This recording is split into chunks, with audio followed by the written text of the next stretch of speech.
Many years ago, a little red-headed boy was walking home from school, passing a Chinese laundry, and stopped to see the score of a World Series game posted in the window. The Yankees beat the Giants 18-4 on October the 2nd, 1936. Well, the boy's reaction was pity for the Giants, and he became a rabid Giants fan from that day forward, until the joyous moment when he was hired to broadcast Brooklyn Dodger games in 1950. Ironically, October the 2nd, 2016 will mark my final broadcast of a Giants-Dodger game, and it will be exactly 80 years to the day since that little boy fell in love with baseball. God has been very generous to that little boy, allowing him to fulfill a dream of becoming a broadcaster and to live it for 67 years. Since 1958, you and I have really grown up together through the good times and the bad. The transistor radio is what bound us together. By the way, were you at the Coliseum when we sang Happy Birthday to an umpire? Were you among the crowd that groaned at one of my puns? Or did you kindly laugh at one of my little jokes? Did I put you to sleep with the transistor radio tucked under your pillow? You know, you were simply always there for me. I've always felt that I needed you more than you needed me, and that holds true to this very day. I've been privileged to share in your passion and love for this great game. My family means everything to me, and I'll now be able to share life's experiences with them. My wife, Sandy, our children, Kevin, Todd, Aaron, Kelly, and Catherine, along with our entire family, will join me in sharing God's blessings of that precious gift of time. You folks have truly been the wind beneath my wings, and I thank you from the bottom of my heart for joining me on this incredible journey of 67 years of broadcasting Dodger baseball. The Dodgers and Giants will pay tribute to Vin Scully throughout tonight's game, fittingly at the stadium where Vin called his final broadcast back in 2016. Dodgers and Giants, the rivalry renewed. Hi, everyone. Welcome to Access Sportsnet Dodgers. I'm John Hartung alongside Jerry Hairston Jr. and Oral Hershiser. Last night, we had a chance to do a 2-hour tribute show to Vin Scully. We did another 2 hours earlier today, Oral, and you can almost hear Vin Scully saying, "Why are you making such a big deal out of me?" And it's because of what he has meant to the city and to so many millions of people. Well, I would say, Vin, you didn't make me fall in love with baseball, but you made me love baseball more. I would say that you left a piece of you in every one of us, some a very big piece that got to know you, and now you have left behind us to kind of pick up the pieces. And in picking up the pieces, you left a pattern of how to put this puzzle back together, because that's your legacy and what you taught us and what you showed us, and how to be men, how to be Dodgers, and how to be a great person. Vin would definitely say that, but 4 hours isn't enough. 4 days, 4 weeks is not enough. And you know what? We're going to mourn and we're going to celebrate Vin Scully, not just this week, but for years to come. He has left a lasting legacy. When you're on air with Joe Davis, when they're in the booth, a little bit of Vin is there every single night. Well, it's impossible to sum up Vin Scully's career in just a few bullet points. He was the youngest person in history to call a World Series game at the age of 25. Eventually called the Fall Classic 25 times. He called 12 All-Star games, 21 no-hitters. 3 of those perfect games. No matter how big the game or moment, Vin always knew exactly what to say. Here's Stan Kasten, the team president and CEO, joining us earlier today. It seems unfair to try to sum up Vin in just words, because he was the all-time master of eloquence, especially in the sports world, particularly in the baseball world. So I can't sum it up except to say this. I don't know of anyone who had a greater impact on a greater number of people than Vin Scully. And you try to think of someone who had this one rare, unique ability that number one in the world at something, and he found the exact perfect matching platform and venue and city and fan base to match that up with. I tell this little thing. When I first came to work here 10 years ago, I'd known Vin for many years, just casually being with other teams in the National League. But my first day of being named the president, I got a call from Vin, and we had a great chat, like every chat with Vin. And afterwards, I told my wife, hey, Vin Scully called me today. She said, really, what'd you guys talk about? I said, no, you missed the point. Vin Scully called me today. That was his standing with everyone. And let's not forget, as great as he was in baseball, he was that great in golf. He was that great in football. He was just the epitome of that skill. And the fact that he was able to then share it with this many people, it's a unique privilege that all of us have shared. Whether you knew him personally or not, we all felt like we knew him personally, and that was a blessing for all of us. San Francisco Giants were certainly very respectful last night. They did not want to put the news of Vin's passing up on the screen at Oracle Park during the game and create any distraction. They waited until right after the final out when the Dodgers were shaking hands after a win. Kirsten Watson is at Oracle Park in San Francisco. She's joining us now live with more. Hi, Kirsten. Hi, John. And yeah, it's been an emotional 24 hours here in San Francisco.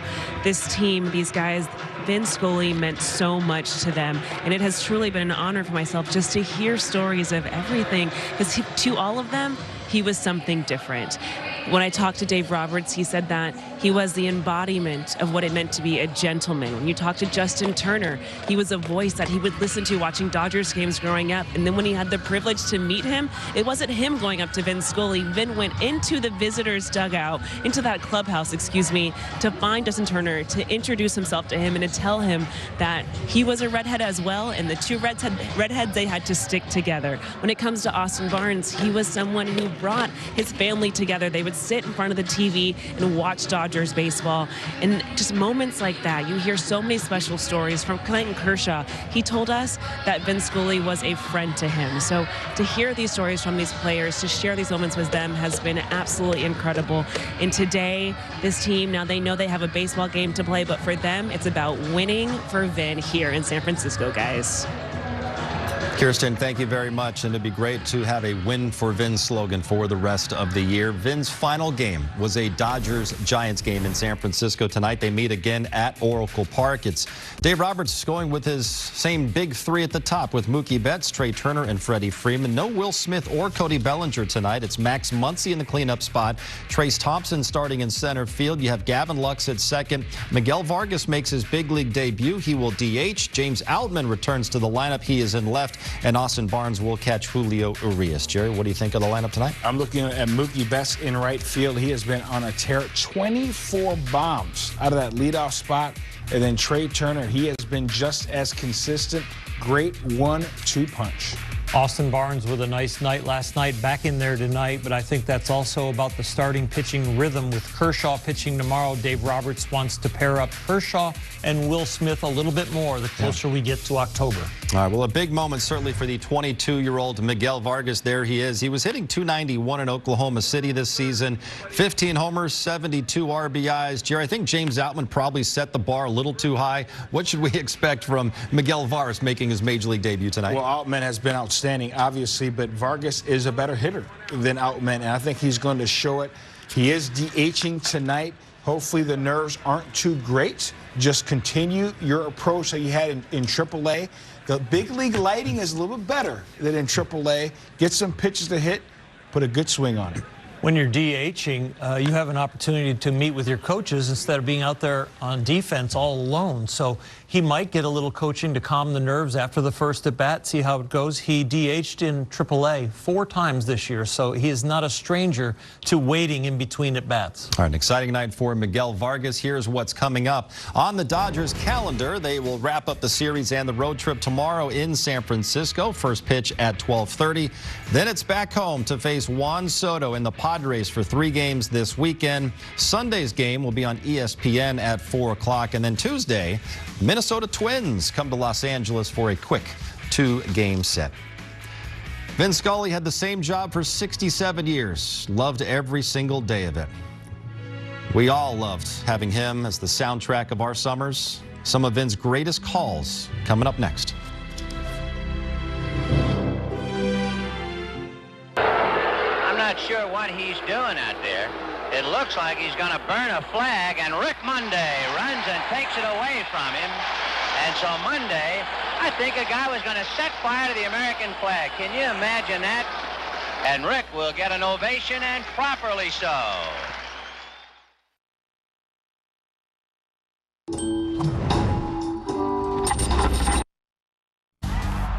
A new quest has begun. A quest for success. Wow! What a star by that one. A quest for redemption. And gone, goodbye! My quest begins now. Unbelievable! All the way to October. Oh my goodness! Only on MLB Network. That's gone! Struck him out! Our national pastime, all the time.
This is Vin Scully, high atop the safety of a trunk. How do you feel? 101. 101. Sea of lights at the Coliseum. And Nicholas now stands alone atop the heap. Looking, throwing in the end zone. What a marvelous moment for baseball. High fly ball into right field. She is gone. He's done it. Clayton Kershaw pitches a no-hitter. One of the many reasons why I pray to God we'll come back next year is if you looked around here and you looked at each other, that's what I enjoy. 6 years ago, Vin Scully called his final game in San Francisco. Last night in that very same booth, Joe Davis and Jessica Mendoza had the very difficult job of sharing the news of Vin's passing. Right now, they join us live from San Francisco, where the Dodgers and Giants are getting ready to play the third game of their four-game series. Hi there, Joe. Hi, John and Jess. We talked about this last time, but you grew up listening to Vin Scully, and I think the last 24 hours for you have been a reminder what Vin Scully meant for families across Los Angeles. Yeah, it's been cool, Joe, and just that my family member, like, you know, cousins, aunts, uncles, grandparents, we're on these text chains going back and forth because you feel like it's a family member that's passed. And I think that's how Vin made all of us feel, is just listening to him. Without even fully knowing him, you felt like you were close with him, and I think that's what made him so special. Dodgers trying to keep on rolling against the Giants here tonight. We saw James Outman debut on Sunday, was awesome.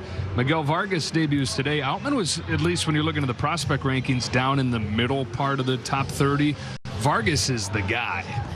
Exactly, and what was a cool moment yesterday was Miguel Vargas and James Outman in the dugout together. And Miguel talked today about how he was picking his brain. What did you do? What did you eat? Tell me. How do I get some of this secret sauce to be able to do a little bit of what you did? But to your point, Joe, I get excited about the two of them hitting back-to-back. Obviously, we've seen James Outman in the production he's put up.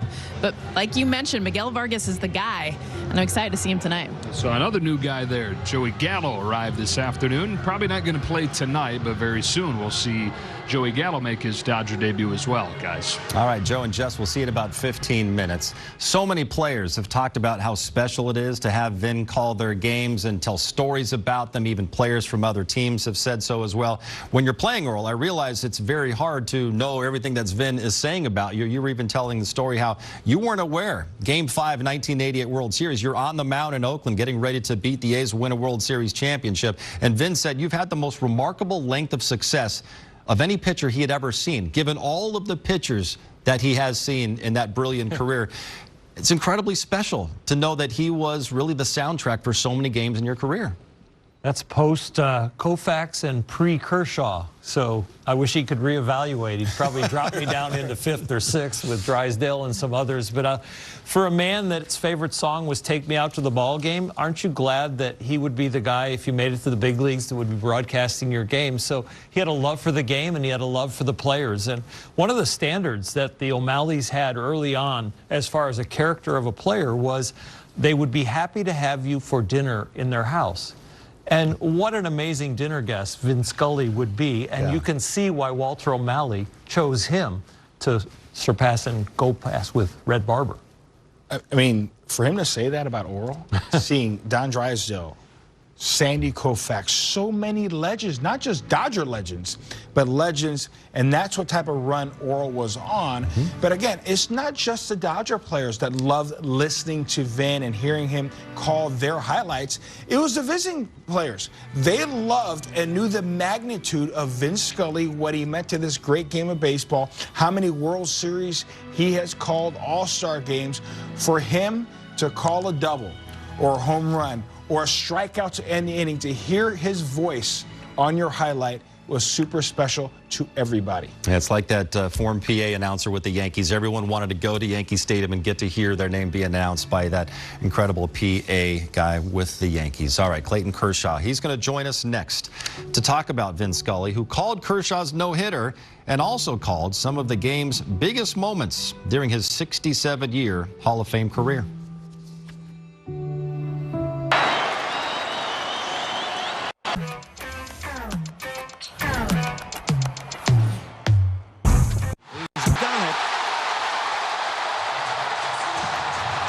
Kershaw pitches a no-hitter, a career-high 15 strikeouts. It is the 22nd no-hitter in Dodger history. Obvious congratulations to Clayton, and of course, a big wave to his bride, Ellen. Big moment in a young life.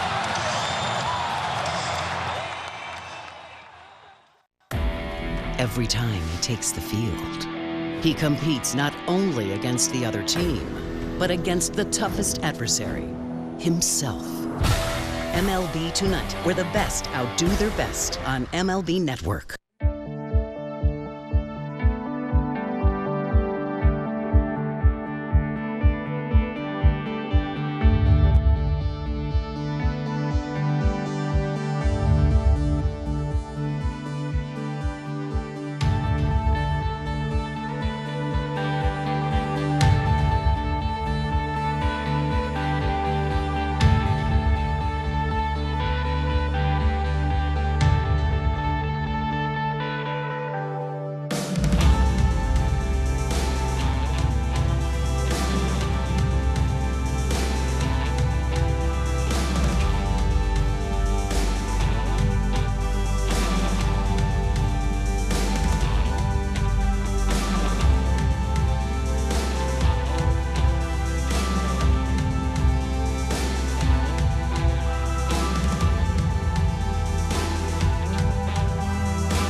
Series finale in San Francisco. But first, he joined us to talk about the passing of Vin Scully in today's Dodger Voice, brought to you by Morongo Casino, Resort and Spa.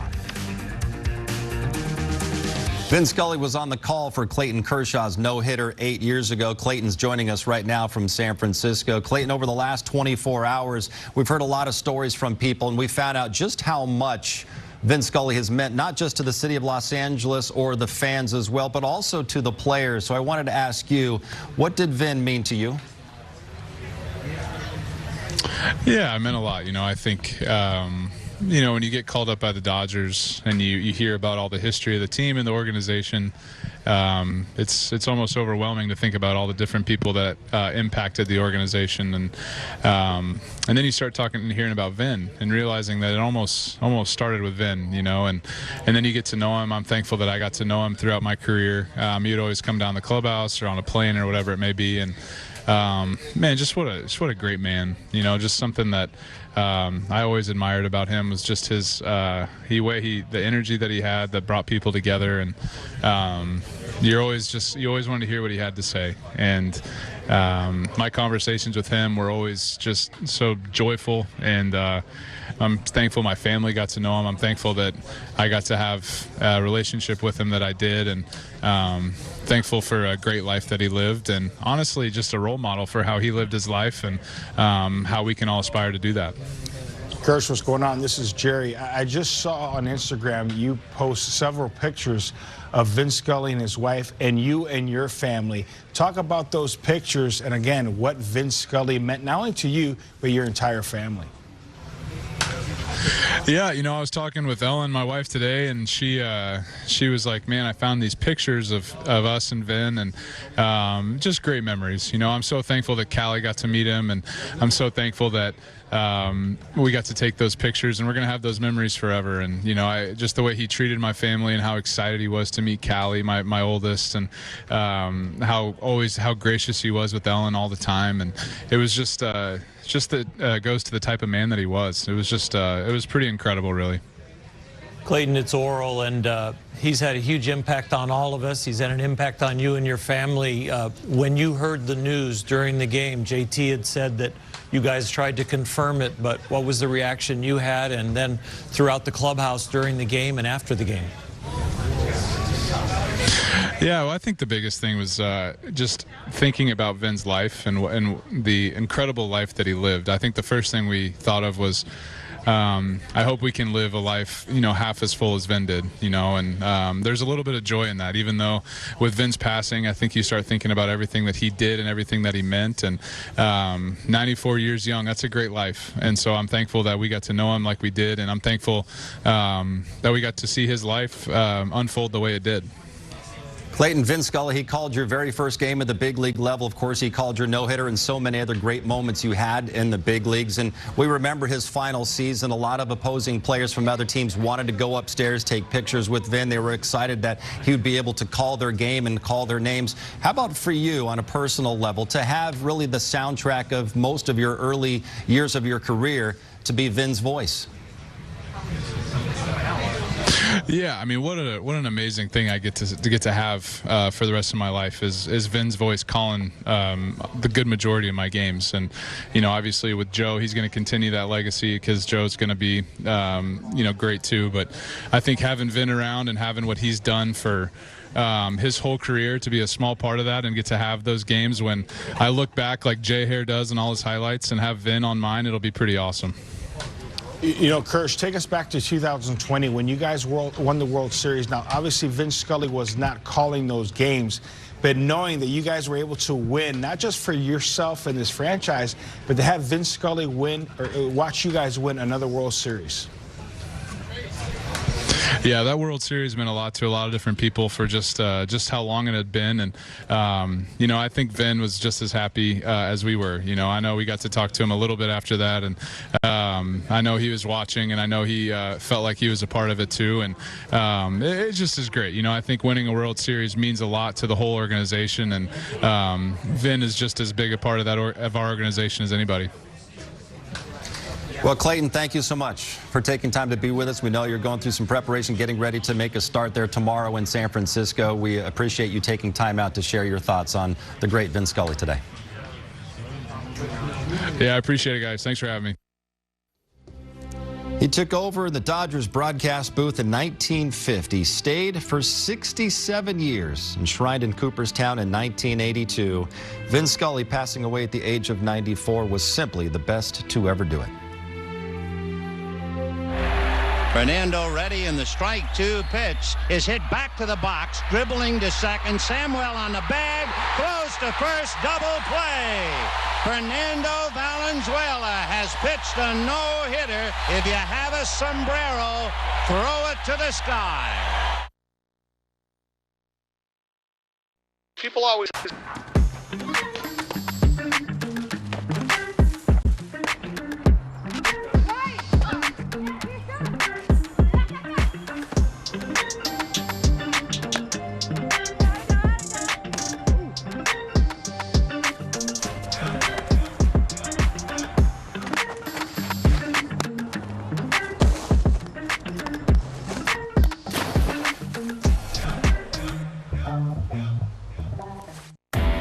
Every time he takes the field, he competes not only against the other team, but against the toughest adversary, himself. MLB Tonight, where the best outdo their best on MLB Network.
The Giants once again paying tribute to Vin Scully.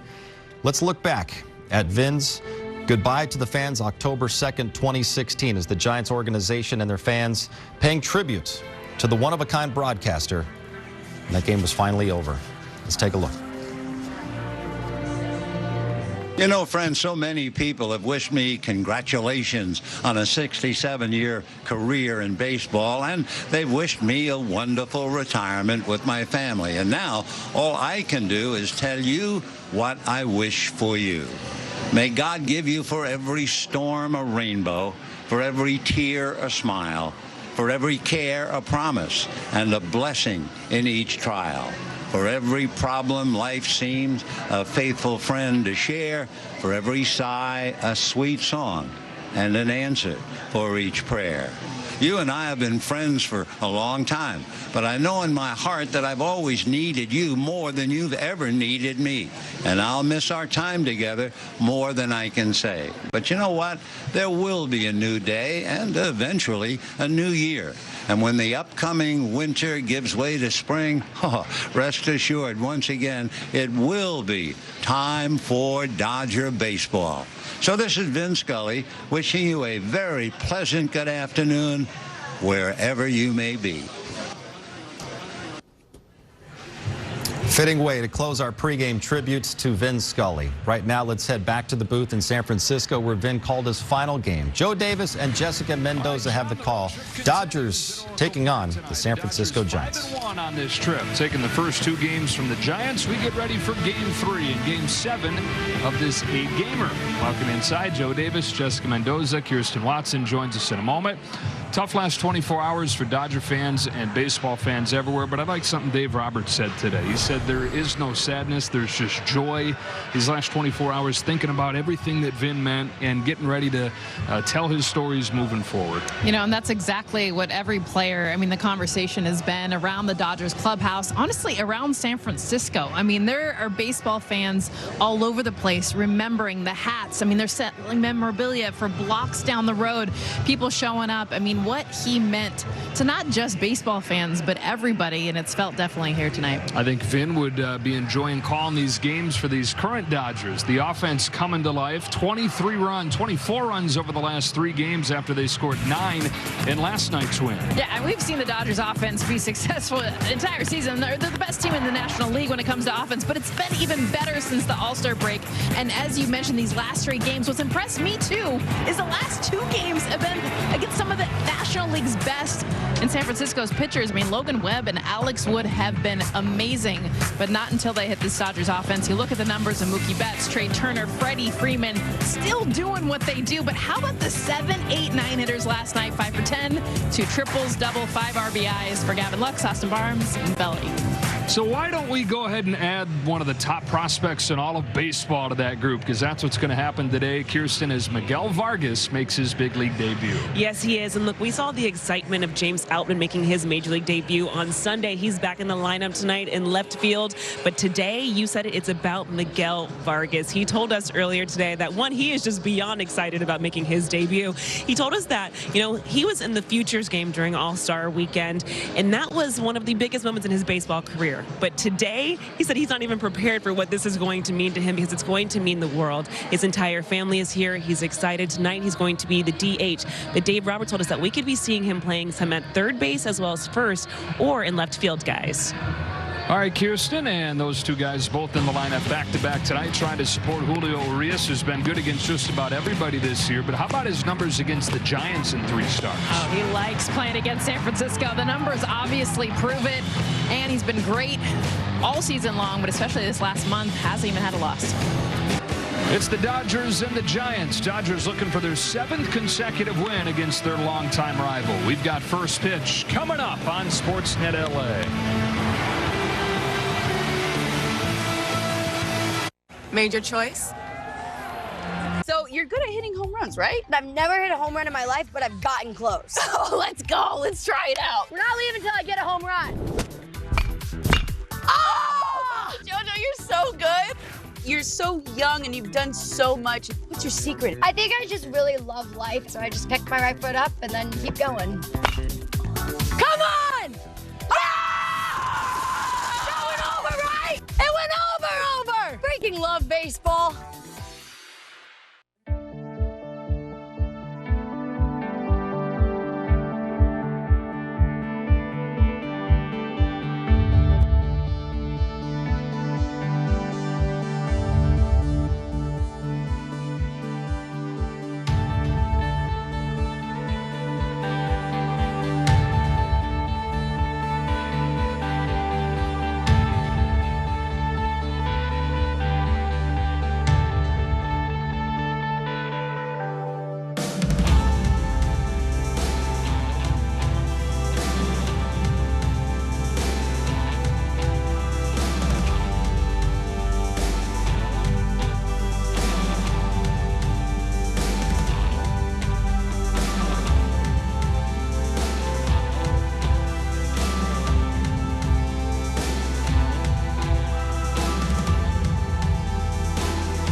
tribute to Vin Scully as the teams are lining up on the first and third base lines.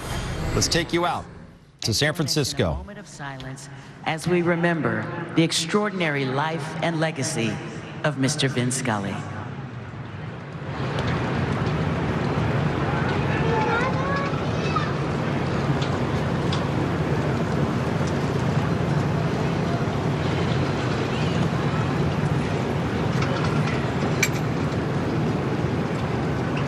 Thank you, everyone.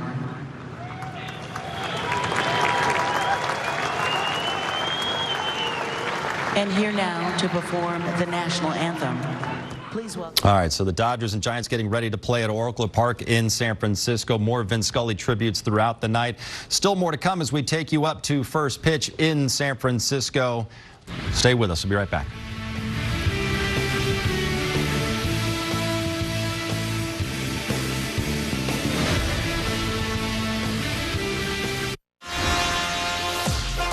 You're good at hitting home runs, right? I've never hit a home run in my life, but I've gotten close. Oh, let's go. Let's try it out. We're not leaving until I get a home run. Oh! JoJo, you're so good. You're so young and you've done so much. What's your secret? I think I just really love life, so I just pick my right foot up and then keep going. Come on! Ah! That went over, right? It went over! Freaking love baseball.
I mean, they've been outstanding, you know, just tell me just be myself and go play and be an athlete and, you know, help the team win any way you can. And that's exciting to hear, you know, just to be yourself, and that'll be enough. But, you know, I had, 30-minute conversation with Dave already. So, I mean, just awesome manager. You can tell he really cares about his guys, and that's really important, you know, to care about the player, but also the person as well. So it's exciting to see that.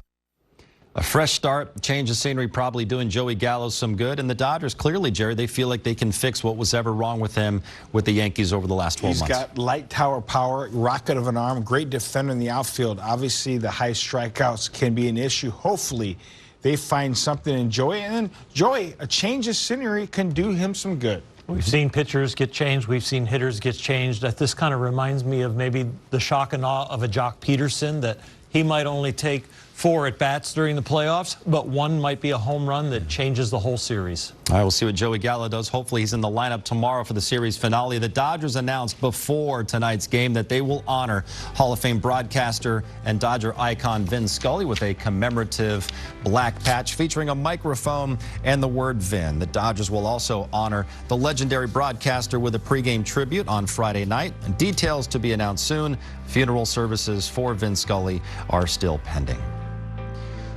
All right, there is a baseball game to be played up in San Francisco, and with that, let's do a little shot calling. Jerry, who are you going to take for the Dodgers tonight against the Giants? You know, I'm feeling a little froggy, John. I'm going with a young man. I'm going with Vargas. I think he has a huge night tonight. Will get his first big league hit out of the way. Okay. I think that's really appropriate, Jerry. And this would be a game that Vin Scully would love to broadcast with the two youngsters in there, James Outman and Miguel Vargas. I think whoever makes an impact in this game, I'll call my shot that they dedicate the win to Vinny.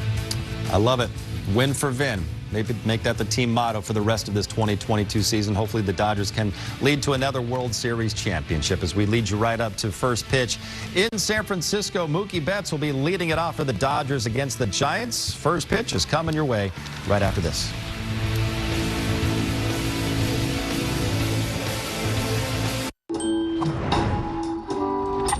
The ultimate power hour. Quick Pitch takes you around the league. Things are heating up for every must-see moment from the majors. The defending champs are doing what they do best. Quick Pitch, late nights and every morning, only on MLB Network. Where there's baseball, one pitch away from baseball history, there's drama. He has thrown a no-hitter. Where there's baseball, near the wall, there's action. He made a phenomenal catch. And where there's baseball, let's go live inside the park. There's MLB Tonight. On MLB Network. Oh, wow. Where there's baseball all the time. Unbelievable. We've seen it time and time again.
Vin Scully, who is so much more than just a baseball announcer, so much more than that to so many people.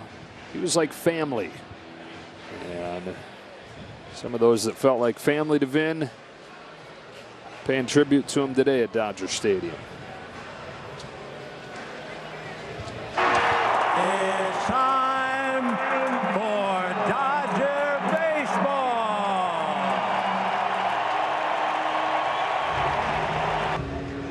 And no better way to get this one started. The Dodgers and the Giants from here in San Francisco on a cool, unseasonably cool for most of the country.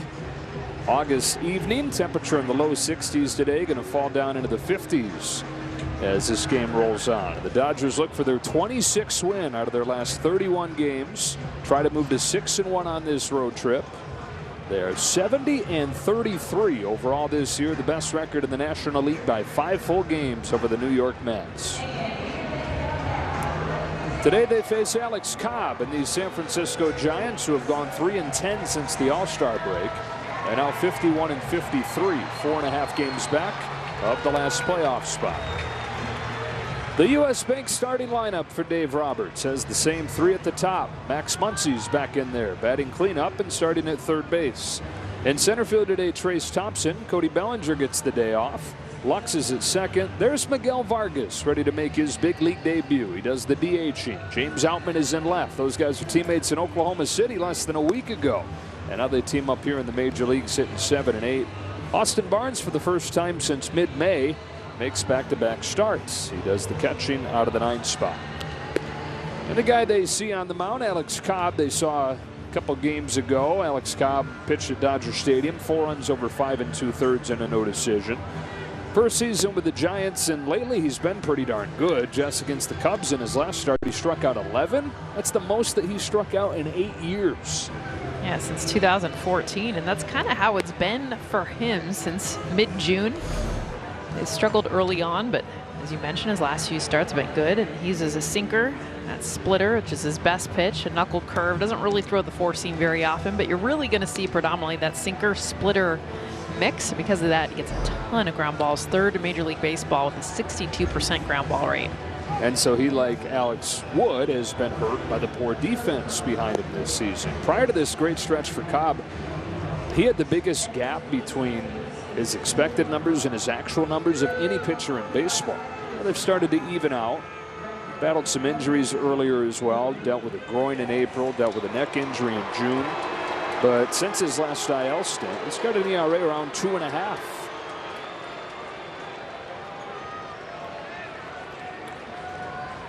Mookie Betts to lead it off. Somebody that Cobb is very familiar with from their careers in the American League East. Mookie in Boston. Cobb started his career in Tampa Bay. Kicks and fires, and off we go with ball one. Now, Betts last night finished a triple shy of the cycle, and as the Dodgers have won 6 straight games against the Giants, Betts hitting .370 with 3 home runs. He was on fire. A single is what it got it going. But aggressive earlier in the count. It's kind of been his MO the last few weeks. A lot of first pitch swinging.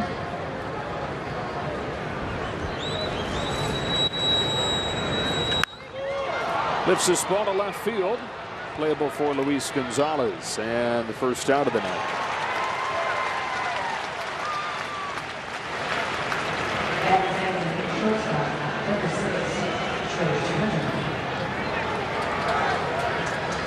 So up comes Trey Turner.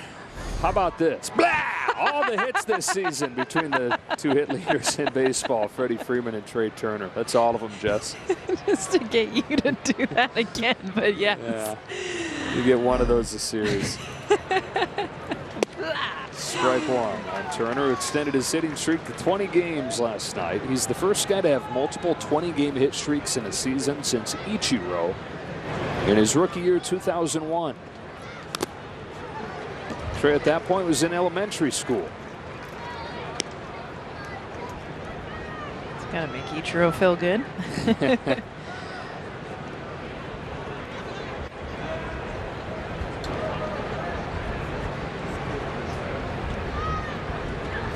Cobb's 0-2 is fouled off. So 20-gamer for Trey Turner. Extended it with a base hit last night after he homered in the first game of this series.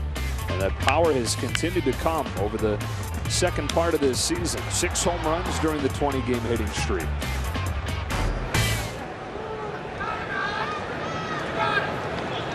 What I love too is the power that he's had in that streak. See all the infield hits and down in a good splitter there.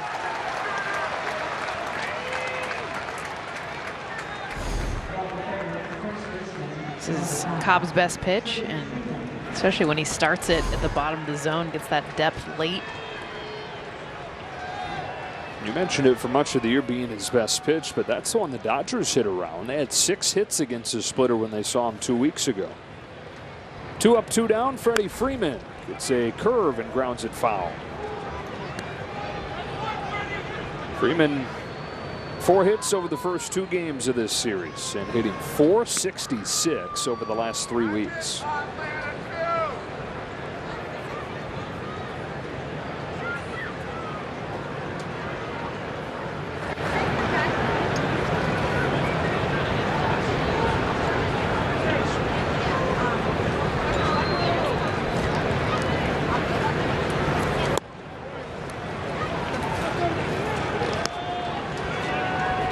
Dodger offense in this second half, scoring more than 6 runs per game. A notch above that lately. 24 runs over their last 3 games. 2-1 on Freeman. We're trying to jump on another Giant starter. Giants had a couple good ones going in this series. Logan Webb in the first game, Alex Wood last night. And the Dodgers got 6 runs against both those guys. 3-1 on Freeman. Yeah, you couldn't ask to run out any better pitchers, and honestly the biggest strength that the Giants have had, even though they've struggled so much these last couple months. But the Dodgers offense not to be stopped, scoring early and often. On a 3-1 pitch, Freeman takes ball 4. Dodgers have their first base runner on a 2-out walk from Freeman. So up comes Max Muncy, who had yesterday off, but first game of the series did what he often does against these Giants, hit a home run, his 18th lifetime against San Francisco. Giants killer, and he has been. Loves it, knows it. And he's just a guy that loves to compete in general. But when you get a rivalry thrown in there.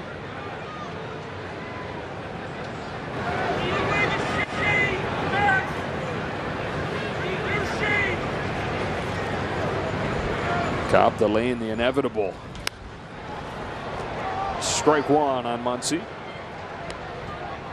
You know, a lot of times when a guy hits as well in a park as Max Muncy does here, you'll talk to him and they'll say, yeah, I just see it really well here. You know, just comfortable in the batter's box. For Max, even though he's got 7 home runs here, OPS close to 1,000, he says, I'm not that comfy here. I really don't like hitting here. It just happens. It's in the dirt, 1 ball, 1 strike. He said the batter's eye for him, and a lot of guys do complain about the batter's eye here.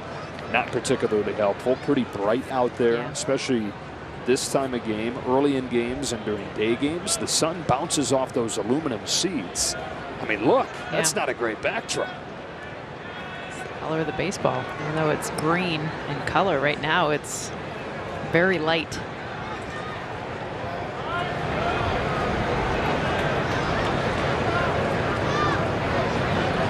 The 1-1. Popped out of play, 1-2.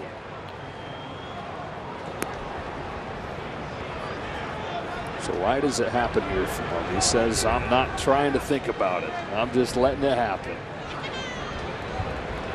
It's so Max. Just, you try to talk like the intricacies of what goes on when he's on a tear, when he's not. A lot of it's see it, hit it. In this case, he's not even seeing it, and he'll hit it. Scott Freeman at first and 2 gone on a 1-2 pitch from Cobb. He takes a splitter in the dirt. Freeman thought about it, but he'll hang on. The biggest thing for Max, too, has just been getting out of his head. I mean, not having the season that he's wanted and frustrations that come with that. Trying to tinker and work with swing. He's trying to eliminate all that. With that mindset, sometimes the best mindset to have. Like, I'm not going to try and figure out why I hit well here. Nope. Yeah, just react. Let your body do what it's done. And we know Max, especially against the Giants.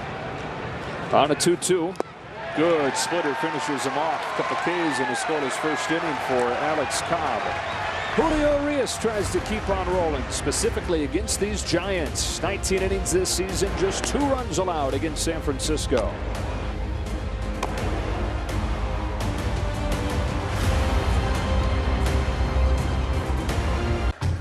The search for high-quality meat ends here. With ButcherBox, you get 100% grass-fed beef, organic free-range chicken, humanely raised pork, wild-caught seafood, and so much more. Sourced from partners who believe in doing things the right way. Together, we can make a difference. One meal at a time. Join ButcherBox now and get free bacon for the life of your membership. At Boll & Branch, we don't make bedding like everyone else. We make it better.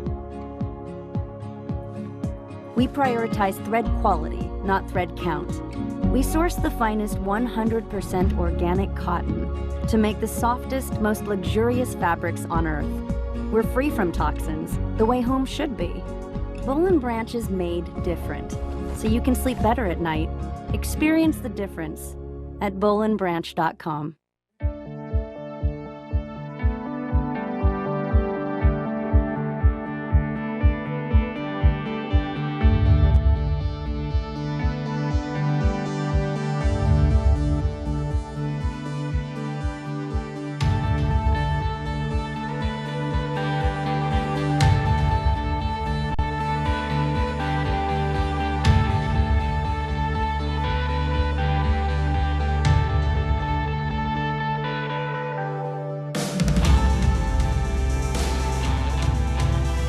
Giants debuts tonight. Slater, Flores, Belt, Mercedes. Then J.D. Davis, who they just acquired yesterday from the New York Mets in exchange for Darren Ruff. He hits 5th and starts at 3rd.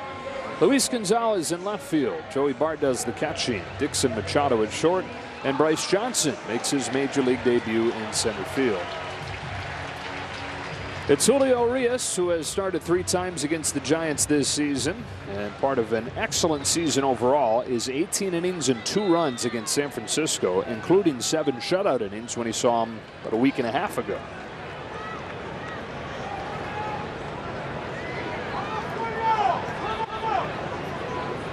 This is the one guy who's had his number, though. Austin Slater, .414 average with 2 home runs against Urias. Fouls off his first pitch. It's a fastball, but the league's hitting just 180 against.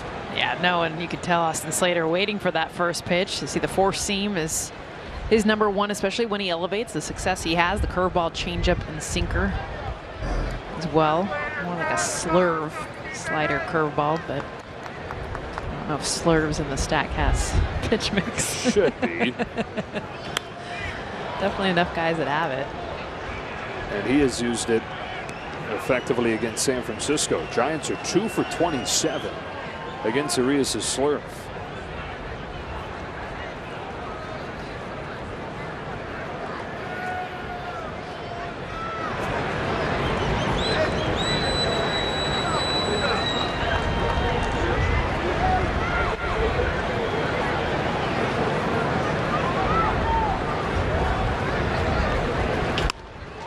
Grounded to short, Trey Turner. Austin Slater start this series 0 for 10.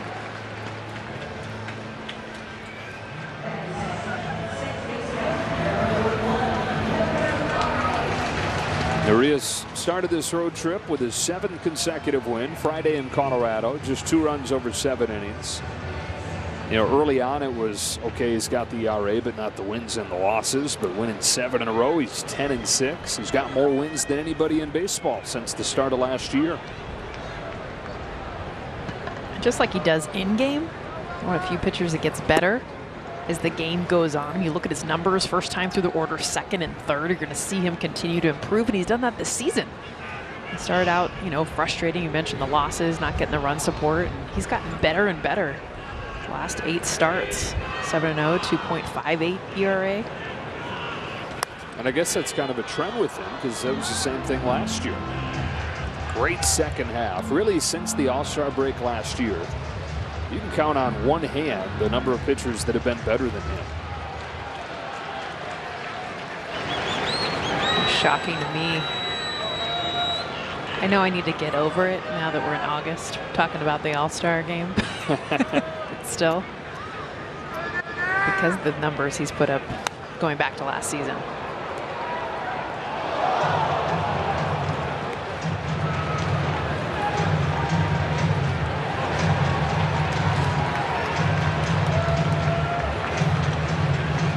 Flores hit a home run in the first game of this series, having a nice year. He's homered against Urias twice.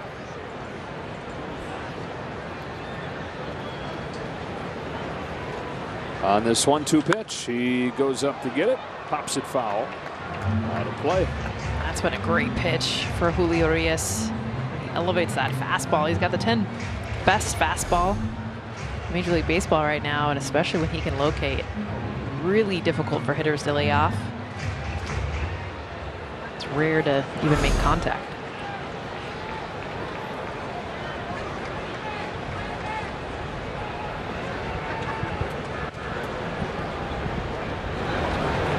Home of the 1-2. Flores pokes a changeup down the line.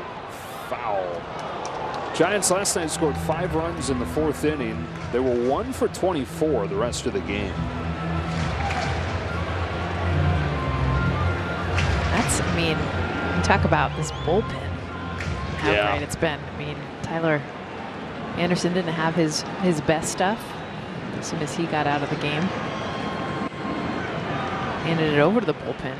On this trip, the pen has thrown 19 2/3 and given up just 3 runs. And that includes 4 games in Coors Field. Yeah, usually not leaving Denver feeling great about your numbers as a pitching staff, but this bullpen, as they've been all season, but definitely coming off a good run.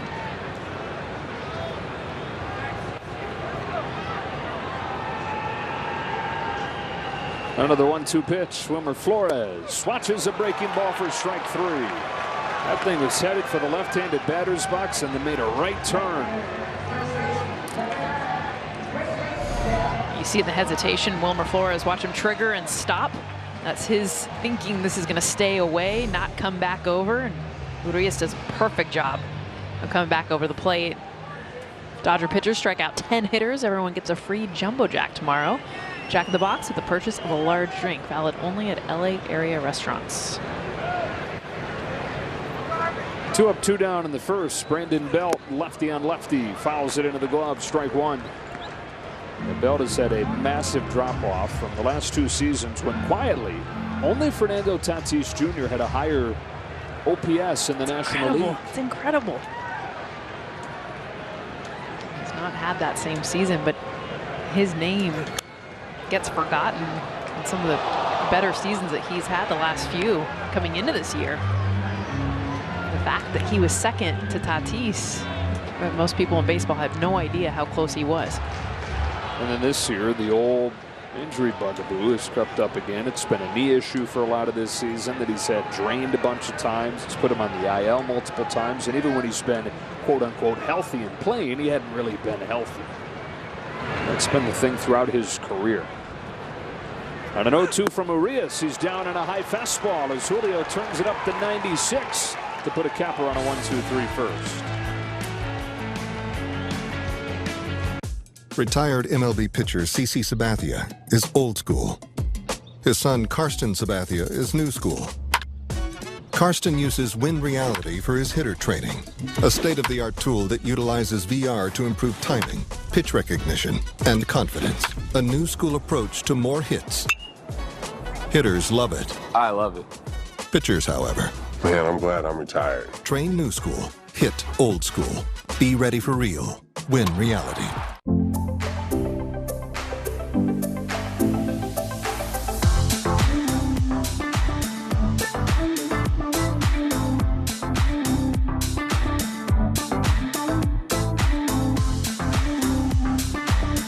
Good nights lead to great mornings. Get generic Viagra shipped discreetly to your door at RexMD.com. Your consultation is free. There's no copays, no doctor office visits, and your shipping is always free. Visit RexMD.com right now. With the Game Time app, I paid 60% less than this guy. What? And it's not just sports tickets. It's also concerts. Performances, too. Oh, come on! Download Game Time. Last-minute tickets, lowest price, guaranteed.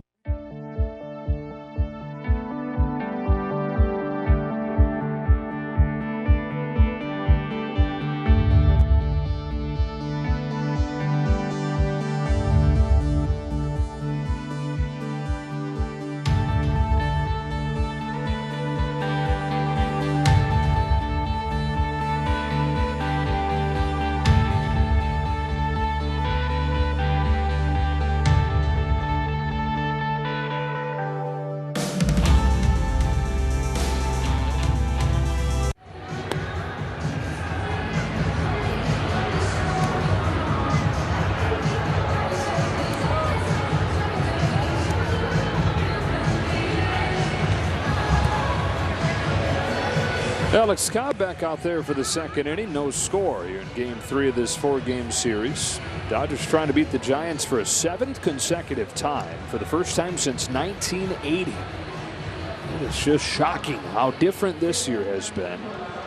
To that back and forth, gripping, thrilling, stressful 2021 series between the teams.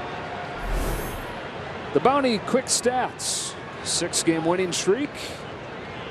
Now, when you're looking at season to season, they had a longer winning streak 06 to 07, but the longest within one season, 1980, and a franchise record 10 back in the 1950s. That's crazy. 1953. 1953. Well, just the franchises and how far back it goes, and we talk about it all the time, but that's what made last year so special. I say that too because the Dodgers ended up with the upper hand, even though they lost the division in the regular season, but winning that epic Game 5, kind of expected much of the same to carry into the season. Trace Thompson starting the second for the Dodgers. He takes inside 2-1. Got an update for you from San Diego, which we're probably going to be given a little more of than you normally would in a 11.5 game division gap. How about a 5-run first inning with a grand slam from Brandon Drury? 3-1 on Thompson. And that's something we didn't talk a ton about last night. Soto and Bell. You know, Soto's the guy, right? Oh, they also got Bell. But they also got Brandon Drury, who's having a career year. Yeah, he's been ridiculous. Leadoff walk for Thompson. And that was a sneaky get, to your point. Especially his ability to play multiple positions. I mean, he's DH tonight. But I love with all the attention, especially when there's Twitter updates like, these are the color shoes that Juan Soto has. This is how he's warming up. I mean, just like the watch of him and then Josh Bell. And it's Brandon Drury that's stealing the show. Blake Snell pitching tonight against Chad Kuhl to the Rockies. Here's Lux.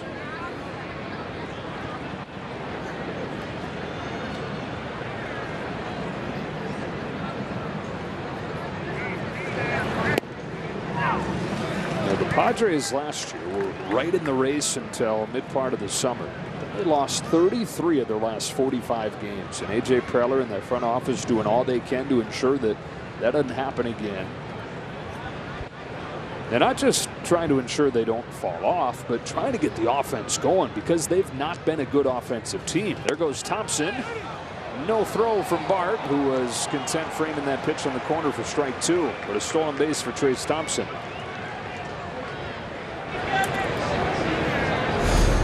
Wanted to steal a strike, bring this one back over. See him go down to the knee and kind of a half split. Once he does that, no chance.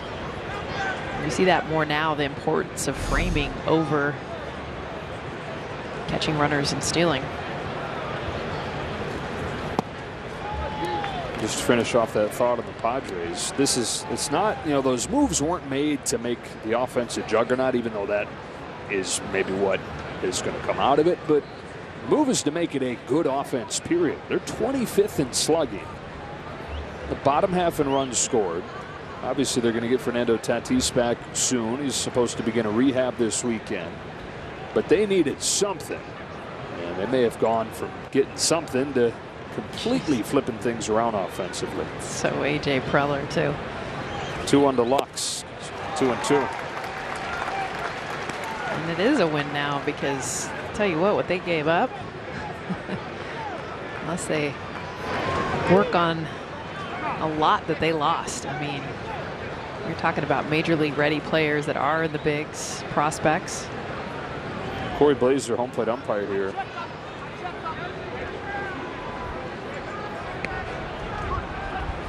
And this is not it's not a happy conversation. It sent some tension last couple pitches.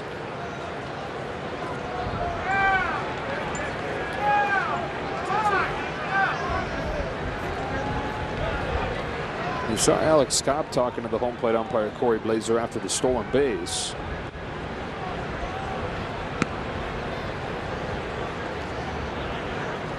Here comes the 2-2. And boy, he has that splitter working. Third strikeout of the game, all of them on that pitch. And here comes Miguel Vargas for his major league debut.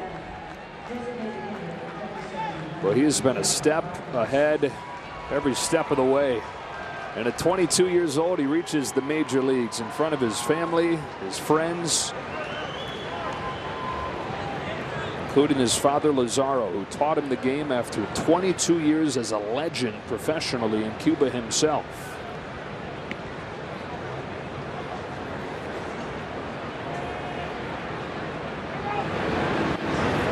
Vargas in his career in the minors, and again, this is as the youngest guy at every level that he's at, a .310 hitter, an OPS close to 900, where 700 or so is average. can flat out hit. And now his first chance to do it in the big leagues, and he chops the first pitch that he sees foul. You know, in spring training, you're hearing from everybody. I mean, there was somebody new every day with their eyes wide about something Miguel Vargas did. As loaded as this lineup is, as loaded as it looked coming out of spring training, there was some quiet talk in the back. This guy is good enough where he could hit in the middle of this lineup right now. They went to the minors for some more seasoning. Dodgers didn't want to bring him up just for the sake of bringing him up. Obviously didn't need him at the major league level to begin the year. With the injury to Justin Turner, him going on the injured list, Vargas doing everything he was doing for Oklahoma City. The time was right. Here he is.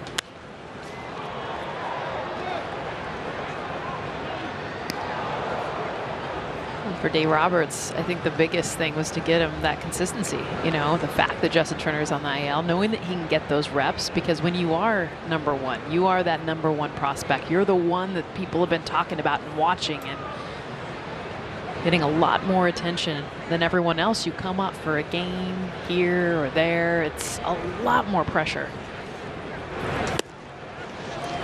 versus knowing you're in the lineup, but most likely you're going to be in the lineup tomorrow, the next day. Get a chance to work, understand, get those nerves to calm down. As you can see, Mom's got him right now, and she's got her mouth covered. How about Dad, too? Two to her right, his mouth covered as well. Takes this one low, and it's 2-2. He has qualities that you see in all the best hitters. They rave about his ball strike awareness. They rave about his ability to go to right center field. How many 22-year-olds do you hear come up where the first thing people talk about is the ability to go to right center? Like this. High drive that way. It's off the warning track and over the wall for a double. Miguel Vargas drives home Trace Thompson in his first big league at-bat.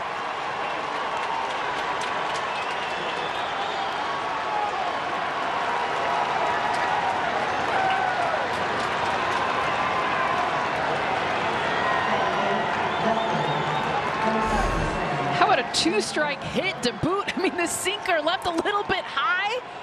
And with 2 strikes, the approach you were just talking about, his ability to go to right center field. And you think about this is out in a lot of stadiums. One hops the fence and the family reacts. Loses his helmet. He barely got to, he almost missed first base. And now he steals third.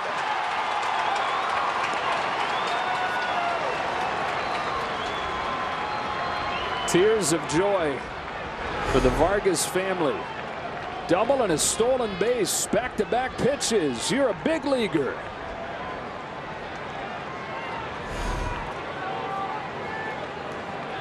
Now it's time to steal home. He's thinking about it. And a guy that was teammates with Miguel in Oklahoma City just days ago is at the plate now, James Outman, who has paved the way, making the next level look easy. 1 ball, 1 strike on Outman, who's the first Dodger since Casey Stengel in 1912 to reach 7 times in his first 2 games. 3 hits, including a home run Sunday, and then he went 2 for 2, walked in his first game here. And you're talking about it during the pregame show. Comforting for Miguel Vargas to have James Outman here when he arrives. But James was saying today, this is comforting for me too. It's not just all these big-time big leaguers where I'm eyes wide every time I walk into the clubhouse. I've got my buddy that I've been with since rookie ball in 2018 up here too. On a 1-2 from Cobb. Outman tries to lay off, but he went around. 2 out. See, Outman disagrees with this call. He went around. That's that splitter again. 4th strikeout for Cobb. So a 2 gone here in the second. It's up to Austin Barnes, who's coming off his first multi-hit game since May 13th. Vargas at third, 2 out. Ball one.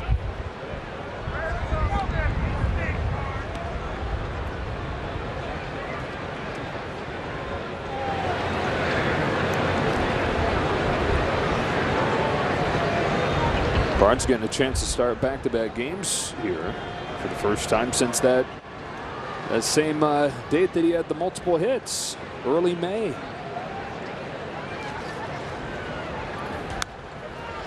Ball one strike. Austin Barnes made his own major league debut May 24th, 2015, and said it was terrible. He was the catcher. Carlos Frias, the starter, gave up 10 runs in 3 innings. Dodgers got beat 13-5. And a 1-1 from Cobb. He grounds it foul. He says his lasting memory of that, remember Austin is a Southern California guy, he's from Riverside. His lasting memory is going back and watching the clip of his first hit from that game and hearing Vin Scully call his name. And Austin got the first. The broadcast showed Austin's parents cheering in the crowd, and Vin said, "Hi, Mom and Dad, I'm a big leaguer."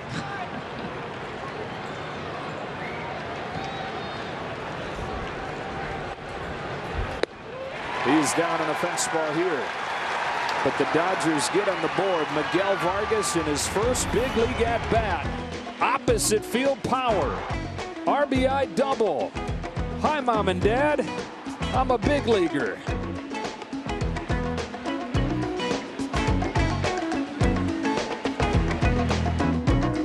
Every game. Every night. Wow. Everything you need to see.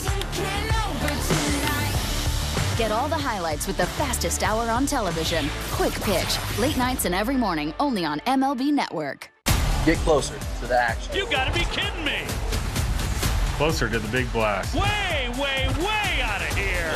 Closer to the great grabs. Took a home run away.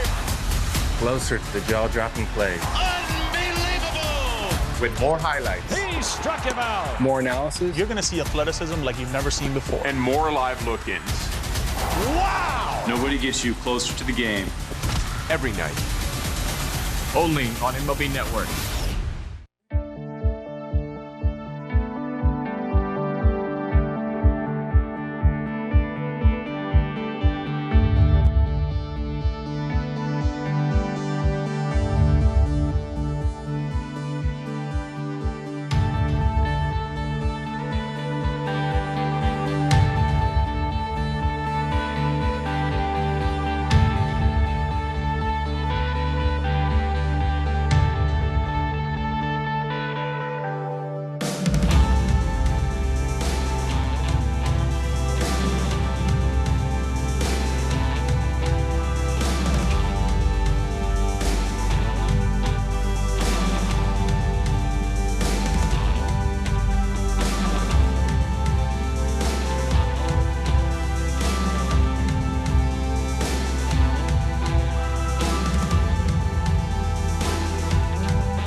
How about it? Miguel Vargas wastes no time, showing everybody in the big leagues what everyone raved about him doing every step of the way through the minors. Opposite field power to make it 1-0. Yermin Mercedes goes after the first one. Urias throws. Trey Turner across the diamond for the first out. And there's something, Jess, something about the culture that's been created by this team in recent years where I think there's a couple things. Guys don't get here until they're absolutely ready to be here. Rarely is there a time, and okay, there have been exceptions. Last year, I think there may be a couple exceptions where guys get here maybe before they're totally ready. But that's the exception, not the rule. Usually, you force your way up here. And so you're entirely ready when you get your chance. And then the other part of that is there's a comfort level for these guys because of the culture that's been made in that clubhouse when they get here. J.D. Davis, to make his Giants debut, takes ball one. Well, especially because a lot of times when prospects are called up, they're the savior. I mean, they're the ones that are going to ignite an offense. They're the ones that they've heard so much about, whether it's draft day a few years back, watching the minor leagues, seeing how they're doing, wanting that player to be the one that's going to ignite something. The Dodgers are igniting every single night with everyone in the lineup. Bench guys, it doesn't matter. So you get called up and it's not about you. You're just one more cog in the whole entire system that has been so successful. And you're not a threat. I mean, that's the one thing I noticed the last couple days is how supportive all the other players are for those two. Genuinely excited when they do well, not thinking, oh, you're going to take my spot. You think back to 2018, before a lot of these guys were here, but you want to go back to find the genesis of when it really started to feel this way. It was like every week there was a new guy coming up from the minors doing something big, whether it was Will Smith or Matt Beatty. You get Gavin Lux at the end of the 19 season show up and do really good things right away. 1-2 to Davis. Is bounced along third to a charging Muncy. 2-out. Mookie Betts has talked about it always being one of his goals. Back to when he was a young player and when he came up and didn't necessarily feel comfortable right away. That's the old way to do it, right? You haze the rookie a little bit. You gave him a hard time. You made him go get the coffee. You had to run errands for the veterans. And he vowed to himself, when I'm in a position to set the rules, to set the tone in the clubhouse, I'm going to make sure that it's different. That every guy that gets up here arrives feeling like he's just as much part of the team as I am. Freddie Freeman is the same way. So when these guys get here, they're ready and they're welcomed. Breaking pitch for a strike on Luis Gonzalez.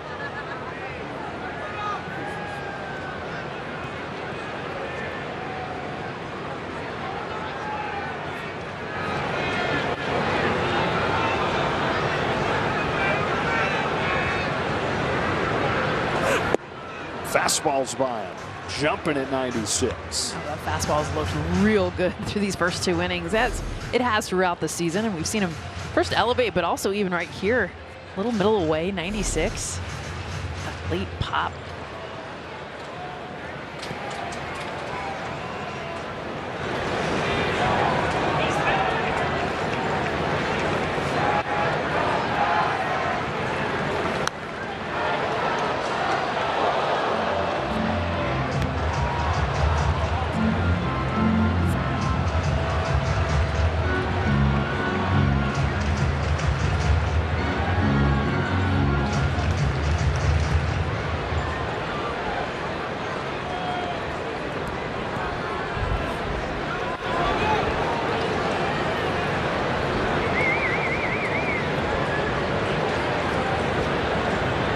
Two again.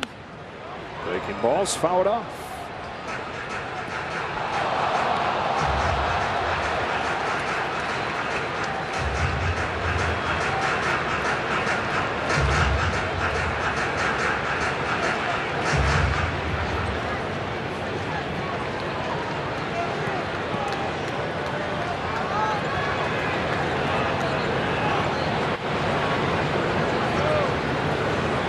Urias looking for another 1-2-3 inning. Another 0-2 pitch. Ties him up. Lefty change. 6 up, 6 down here in the second on 10 pitches.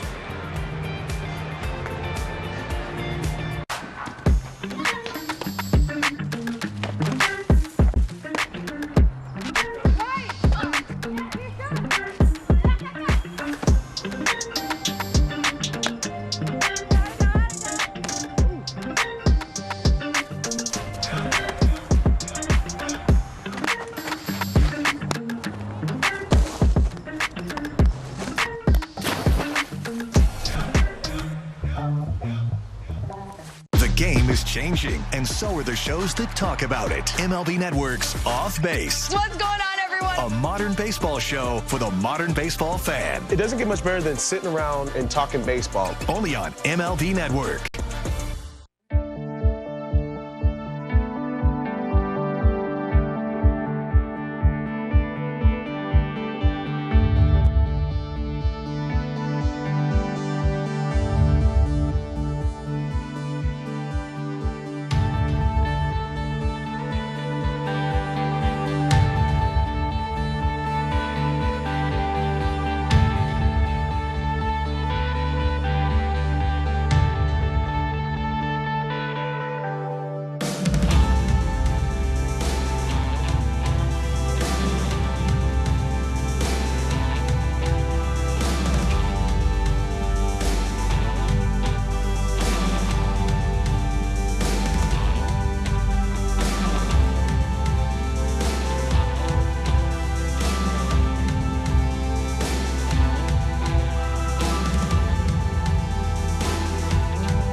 Hey, it's extended one more day. Get MLB.tv today for $24.99 and watch your favorite players wherever they go. Blackout and other restrictions apply. Visit MLB.tv for details. Can they extend the deadline? I know, I was just going to say, is that a lot of GMs ears part? Wait, they extended a day? We got one more chance? Love for Miguel Vargas in that Dodger dugout. Everybody wishing him congratulations on his first big league hit and his first big league at bat. James Outman saying, nice job, but I got twice as many bases on mine. You got some catching up to do, bro. Yeah. Second time through the lineup, Mookie Betts to lead it off. Let's see if Alex Cobb relies on that splitter as much as he did the first time. 60% splitter. Breaking pitch, which he rarely throws. Strike one. One of the reasons he rarely throws it is the league's hitting above 400 against him. Betts flied to left his first time. Takes a ball, 1-1. June 29th, 2014 was Mookie Betts' major league debut.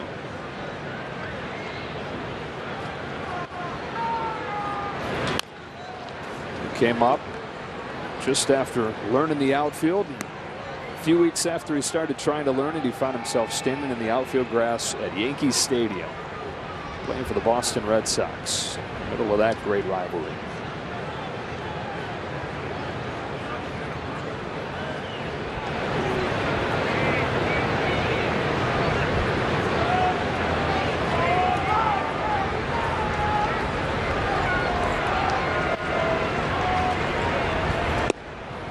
Cobb tried to bring that sinker back, but just missed. After he struck out 11 in his last start, he's already got 5 here. Sinker splitter combo.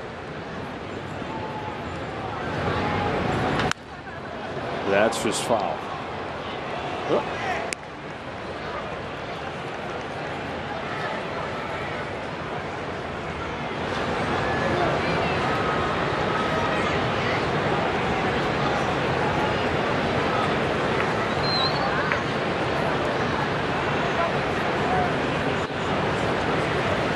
Another 2-2. Ground ball to short. Dixon Machado for the first out of the third.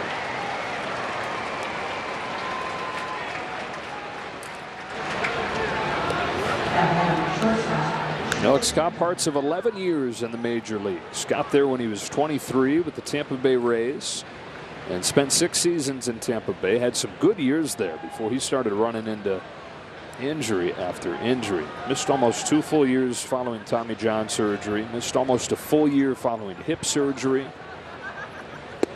Went to the Angels last year and was effective when he was available, but missed 2 months with a wrist, with a blister issue.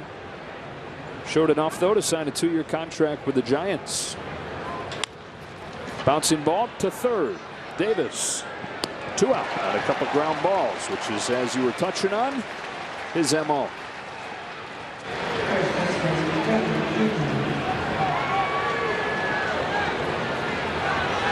Yeah, he's definitely been mixing in. As you look at the numbers last year, better. I think it's the record that you kind of circle, and that kind of tells you more about what the Giants season has been like. The numbers aren't too far off, especially as of late.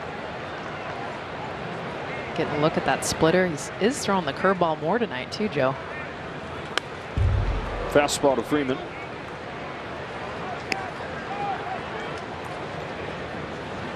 Well, the Dodgers often see guys go against their season scouting reports, go against their season usage when they face the Dodgers.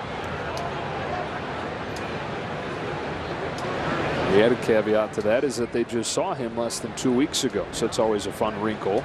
How's a guy going to be? Is he going to go with the same thing he did against the first time, or is he going to change things up? Answer to that this time has been a lot of that splitter. Throws it here and misses. 1 ball, 1 strike. It's also hard to not be predictable when you're really a 2-pitch pitcher. I mean, that's most starts. He's going to be sinker splitter. The Dodgers are really good.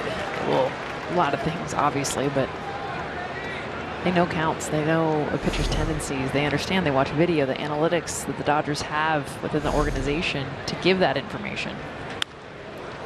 Digs this one out, knocked down by Belt, who feeds Cobb, and that's a 1-2-3 third.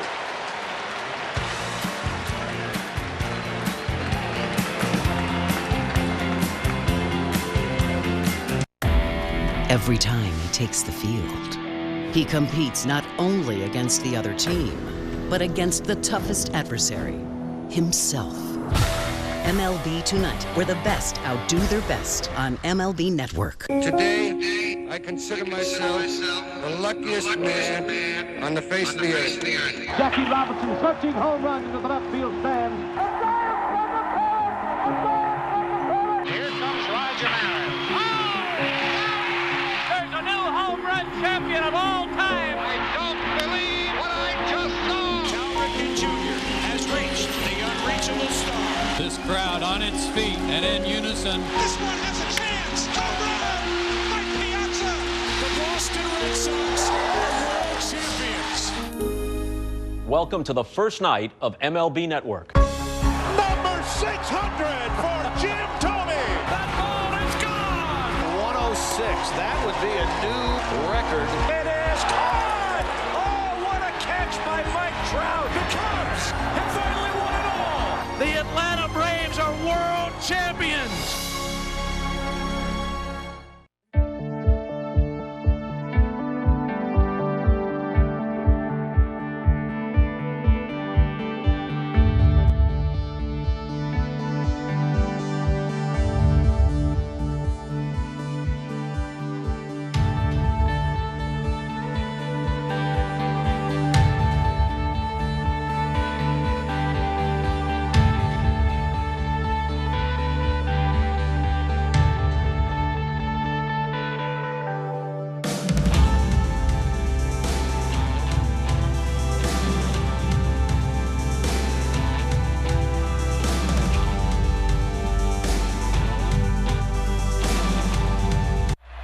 Fernando ready, and the strike two pitch is hit back to the box, dribbling to second. Samuel on the bag, throws to first, double play.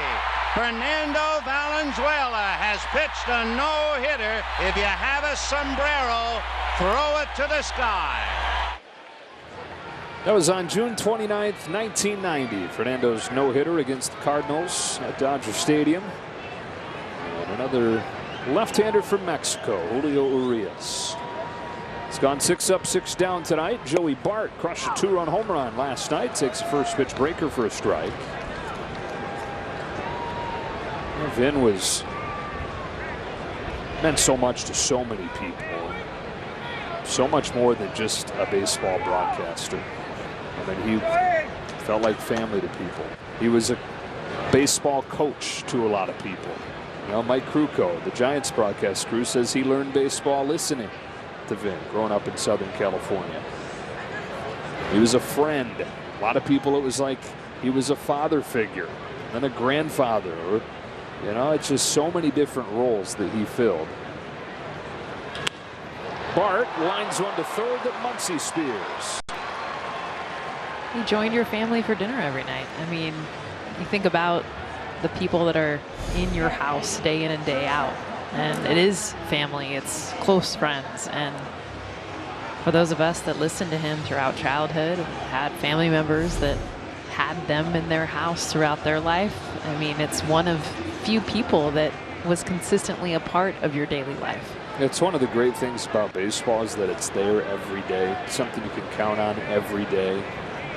And Vin was part of that for so long.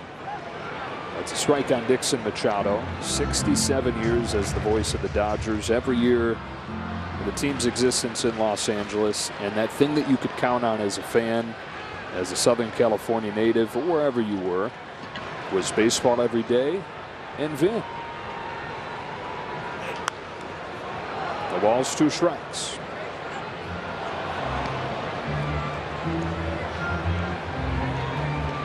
I also love too because, you know, he introduced Los Angeles to baseball. I mean, so many people obviously across the country, but I mean, he was a part of that transition. I mean, he was in New York with the Dodgers when they made the move to LA, and I've heard that story told so many times of how I believe the best fans that exist in baseball, and a lot of them are there because Vin Scully introduced him to the sport.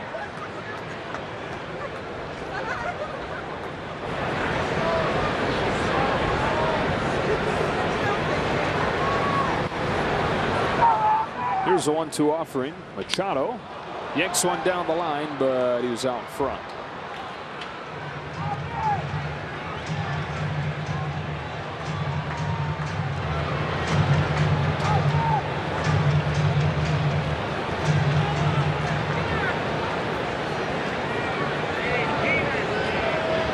Machado in his first week with the Giants. Got him in a trade from the Cubs where he was in AAA. He's down in a good changeup, and Urias has his 4th punch out.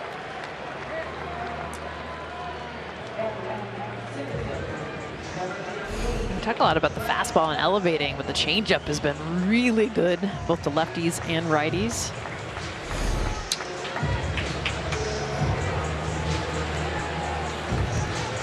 Well, we saw one successful Major League debut already tonight. Miguel Vargas for the Dodgers. Here's Bryce Johnson to make his Major League debut. Bryce is 26 years old from Texas.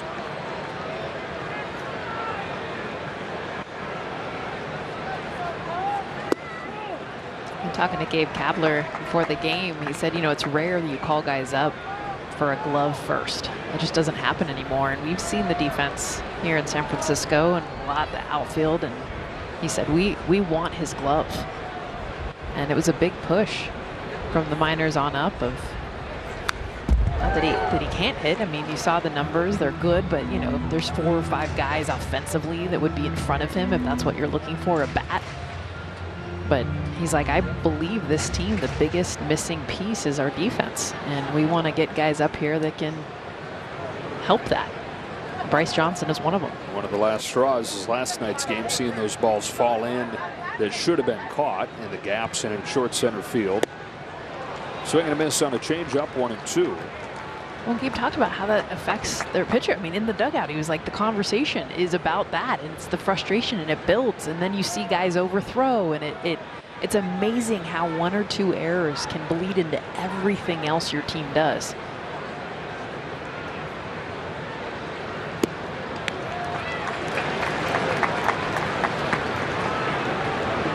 I also like that. I mean, I'm an outfielder, so like the fact that Bryce Johnson, I mean, his job is to come up and play D. Like, talk about taking some pressure off. Like, this is icing on the cake, whatever he can do for you offensively.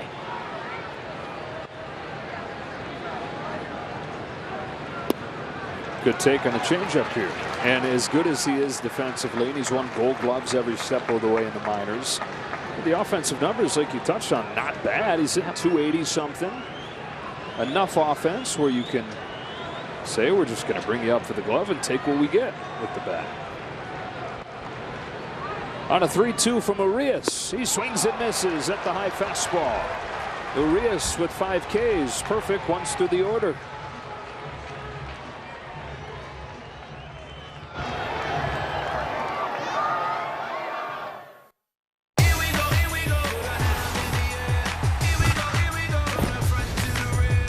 Watch games and coverage all day, every day, your way on MLB Network. Join Kevin Millar. I'm just a dude that loves baseball. And Steven Nelson. I'm nervous as hell, man. On a quest for legends worthy of the sacred prize. You thought I lost my mind, but it's unpredictable baseball coverage that will have you on the edge of your seat all season long. So keep it locked here on MLB Network all day. Swing into action and join the adventure on Intentional Talk, only on MLB Network. Let's watch some baseball.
Dodger Baseball on Sportsnet LA is brought to you by Carl's Jr. Order one hand-breaded chicken menu item on the Carl's Jr. app and get another for just $1. And by Nissan. At Nissan, we make cars that thrill. Experience the thrill for yourself today. Shop NissanUSA.com.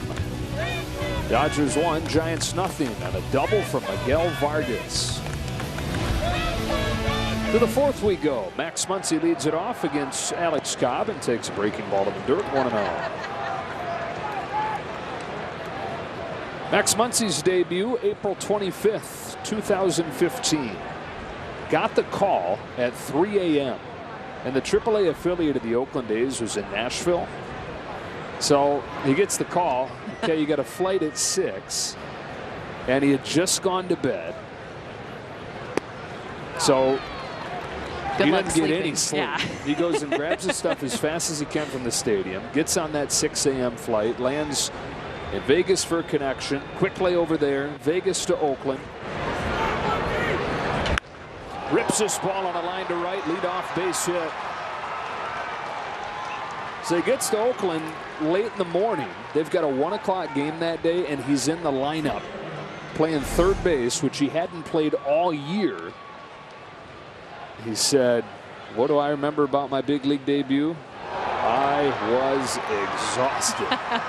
He went 1 for 3, got a hit up the middle in his second at bat.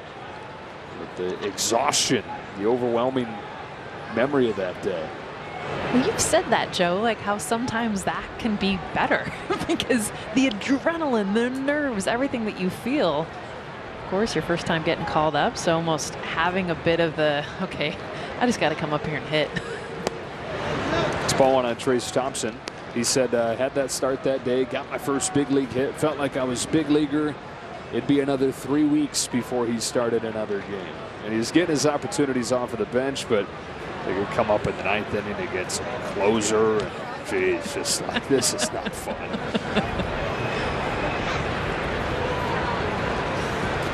And that was kind of how his time in Oakland went. He'd get there and he'd get a chance here and there, but a pretty short leash. And pressed when he got those opportunities. Tried to go 4 for 4 every night. Tried to hit a home run every time he was up there. And it kind of spiraled into a point where he wasn't enjoying it at all. So as miserable as this has been on him for a lot of this season with his struggles, he's done his best to think back to that time and say, you know what? Numbers aren't very good this year. I'm struggling right now, but man, oh man, things are a lot better than when I didn't know if I was ever going to get a real chance to play at this level. Thompson takes his second walk of the game, and the Dodgers with something brewing quickly here. And now a word from Jack in the Box. Mix good sauce with my new spicy good sauce for spicy good sauce.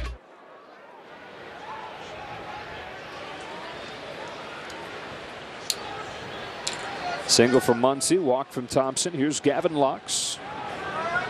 Got a steady dose of splitters his first time, struck out.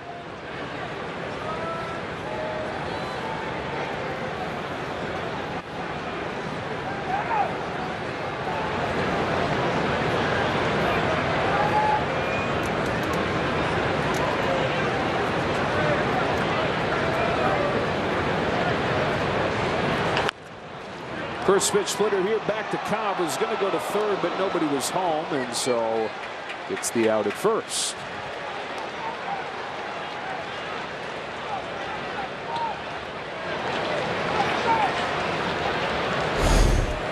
This is one of the harder things when there's a shift because J.D. Davis makes the move because he is the only guy really on the left side of the field. And no one's covering third base.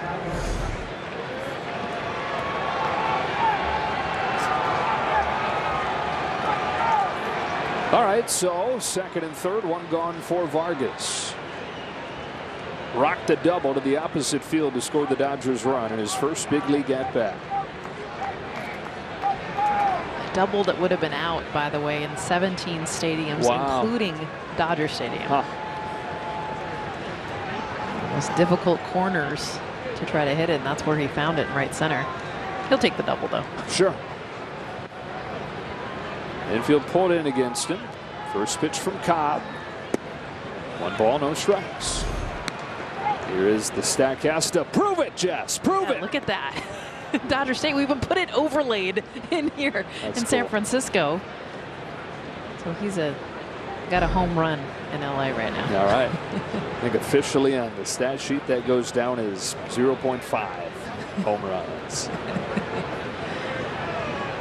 He's got a chance to add to the RBI total here with Muncy at third and Thompson at second.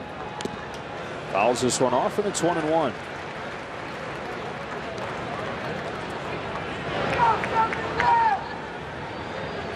Asked him, do you consider yourself an aggressive hitter?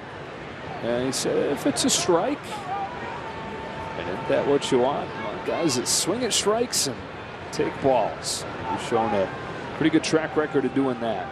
I just love that he's head to toe in dirt already. Right. Stolen base. I mean, running, hair flying, helmet all over the place. Here comes the 1-1 from Cobb. Time is called by Vargas. Travis Barbery, his manager in Oklahoma City, said that there aren't too many guys, especially his age, who, when they step into the box every time, you can feel that they feel the pitcher's got no shot. That I own this matchup, I'm going to get a hit. Drips with that confidence.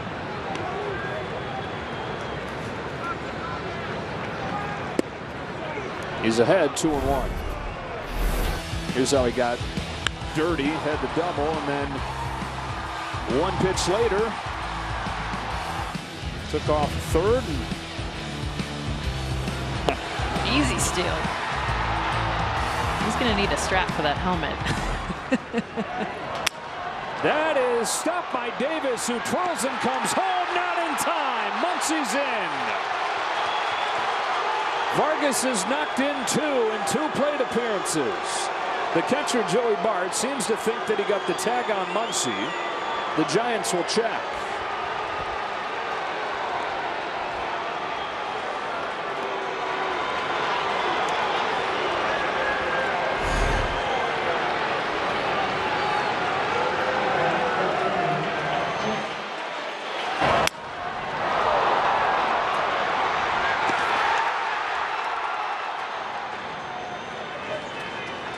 The Giants say play on. Yeah, I don't even think it's close. The tag was applied. I mean, the Vargas family could see it. Right. Immediately calling save. 2 RBIs and 2 at bats. 2-0 Dodgers. That is ruled a fielder's choice, but he does get the run batted in. And now James Outman takes a strike. I love that Muncy goes straight in. A lot of times you see guys try to backdoor the plate, but when you're going to beat it, because the tag was up on the thigh, Muncy's foot definitely in there.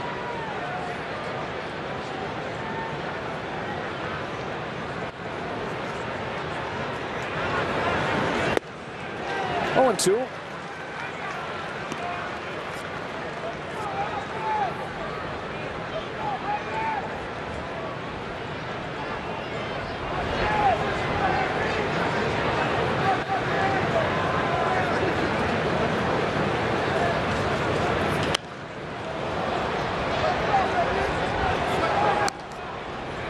James, who's from nearby Redwood City, said that, yeah, if I'm a little deeper into my major league career, I might go home and see the family, but I've been here for like 3 days. I'm going to soak in every bit of the big league life and enjoy the nice hotel the team's in town.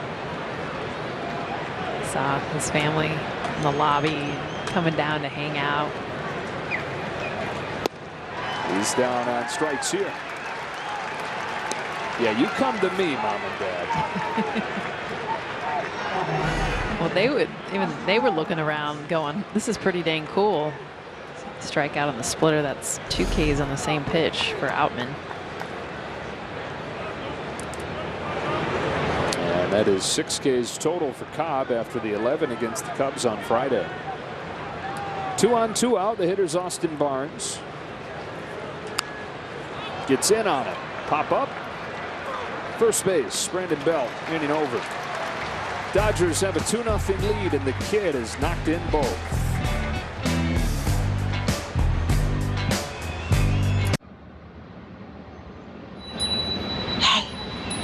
It's me. The summer breeze. I just flew back into town. Let's get outside.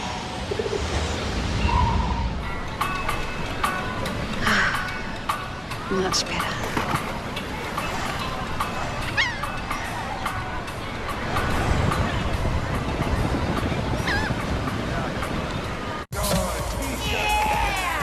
Nice.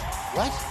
With the Game Time app, I pay 60% less than this guy. 60%? Game Time finds you the best last-minute deals and guarantees the lowest price. Download Game Time now. Nice shirt.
Julio Urias been very efficient through 3 innings. He's had 5 strikeouts for the Dodgers, 5 more, and everyone gets a free Jumbo Jack tomorrow at Jack in the Box with the purchase of large drink. Valid only at LA area restaurants. How's he gotten those 5 strikeouts? Look at the changeup. That's the pitch that I really like. Off the plate. One of those was to a lefty, another to the righty. You also see the 4-seam up in the zone, out of the zone. Mixing in that slurve. Slider curveball. He starts off Austin Slater with. Giants getting their second look at him. Slater grounded to short his first time.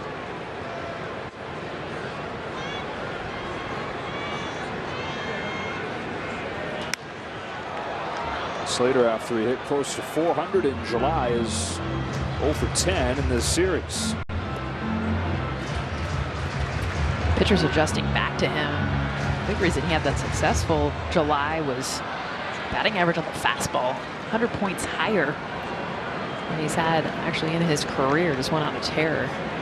Any kind of fastball, 2-seam, 4-seam, and now in this at bat, especially seen 2 consecutive changeups. Fastball caught the corner.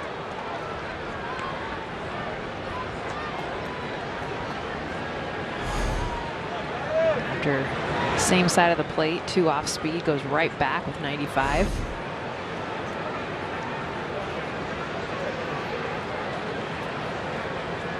Home of the 1-2. Got to tickle that corner again with a changeup this time, but yes, then it's 2-2. Dave Roberts talking to the longest tenured Dodger position player with the shortest tenured Dodger position player. Joey Gallo's flight arrived from New York today.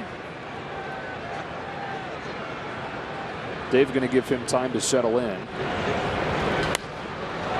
There's a chance that he'll play tomorrow, but there's also a chance we won't see him for a few days.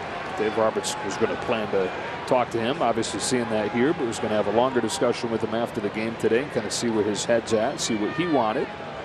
Wanted him to have a chance to just spend the day meeting his new teammates, meeting the new hitting coaches, and get to know everybody, you know, all the human stuff. And then get back to Dodger Stadium, settle in there. Slater to right. Betts is there for the first out of the 4th. Well, for some more updates, we go down to Kirsten Watson. Thanks, Joe. Well, yesterday, with more of a quieter trade deadline for the Dodgers, both Dave Roberts and Andrew Friedman talked about just how much confidence they have in some of the arms, as well as some of the position players who are coming back from the IL. So first, starting with Dustin May, he had another rehab start tonight. He went 4 innings, had 5 hits, He had 4 innings, 2 hits, 1 run, 1 walk, 6 strikeouts. He got up to about 62 pitches. Dave Roberts said that he is planning to have at least one more outing in which they're hoping he will get to 5 innings of 75 pitches. Then with Chris Taylor, he played a little bit of second and third base today, and he had 2 home runs. And then Edwin Rios, he was out there as well as the DH and had an RBI double, guys. All right, Kirsten, the first of those 2 home runs from Chris Taylor, like Game 1 of the World Series in 2017, came on the very first pitch. Get him on the plane and get him back. He's ready. It is so true, though. I mean, yeah, it's fans of this organization, you always want to see big moves. Who will we adding? You see all the big names going to especially rivals in San Diego. But at the same time, as Kirsten just mentioned, I mean, the guys that we are getting back, the talent that's already here. Belt went around, strike 1. And Dave Roberts has said that he plans on using Chris Taylor in a little more of a utility role, a little more of a classic Chris Taylor role once he gets back. Part of the reason he was just in the outfield was his offseason elbow surgery. They didn't want to have him having those awkward throws from different positions in the infield.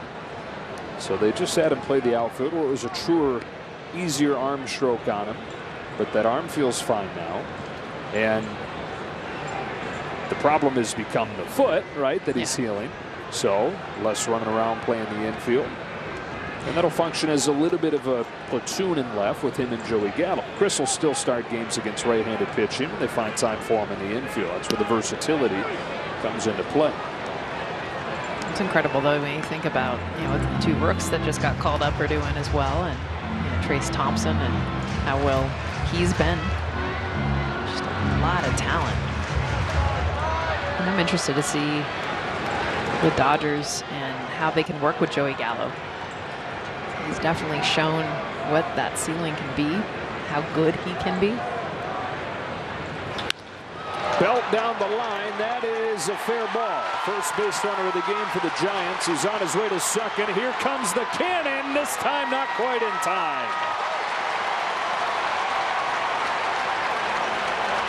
And Belt, who we've talked about dealing with injuries all season, in some pain here.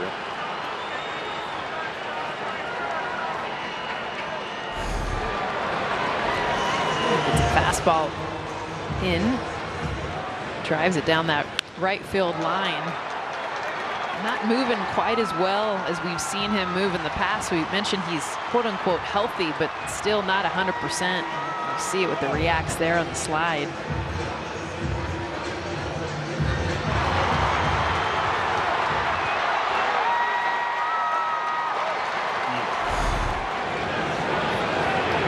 I just hate it. I just hate when players deal with injuries. I don't care what team. Yermin Mercedes with 2 away, fouls off first pitch. I mean, these careers are so short. Even if you're healthy the whole way, it's such a finite time that you get to be a big leaguer. And when that gets robbed from you, a chunk of it gets robbed from you. And for Brandon Belt, a lot of his career unable to be at his best because of those injuries. It's just such a bummer. Especially when they're playing through injury, which you see a lot of players do. He's hurt.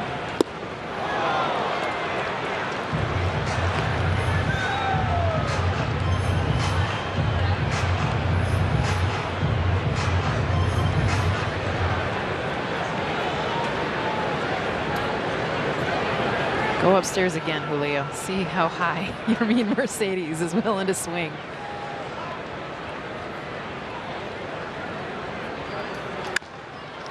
Punch to first. Freeman's there to cut it off and feed Julio on the bag. That'll do it for the Giants in the 4th. They get their first base runner, but still hunting their first run.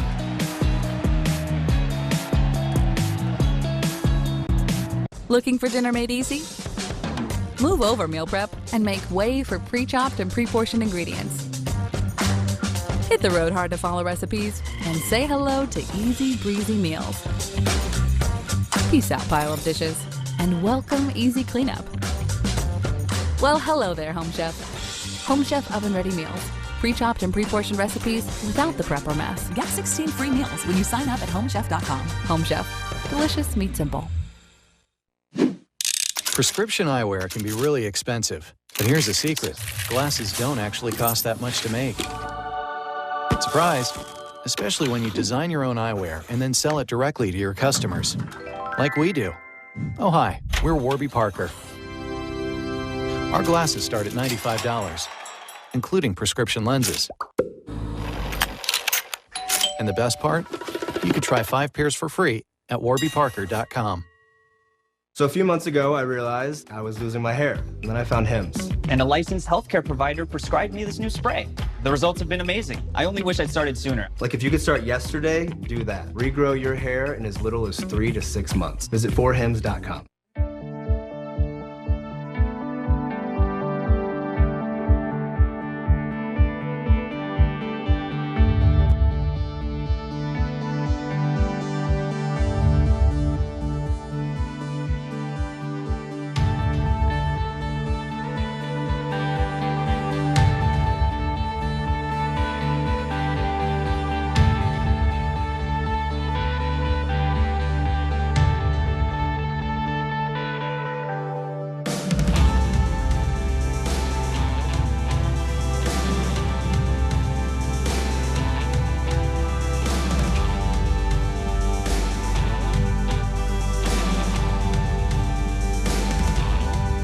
Dodger Baseball on Sportsnet LA is brought to you by your Southern California Toyota dealers. As we welcome you back here to Oracle Park in San Francisco, where the Dodgers have a 2-0 lead with both runs being driven in by Miguel Vargas.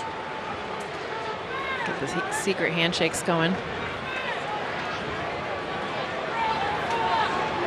Brusdar Graterol in a bullpen today, touched 100. Working his way back. Top of the order against Cobb. It's Mookie Betts. Mookie's home run last night is 24th to lead the team. And he's going to make a run at his career high, 32 in 2018. He's back in the live ball era. Yeah. This is the one last night. Back in the 4th inning, took a fastball down in the zone. Tino Ebel down in the zone, high five as he went around 3rd. This will be a low 5. To 5. Give me 5. Tino, one of the best. On the ground to 3rd for J.D. Davis. That's 0 for 3 in this one.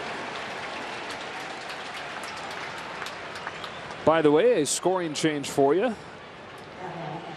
They have changed Miguel Vargas's ball to a hit. So he is 2 for 2 with 2 RBIs.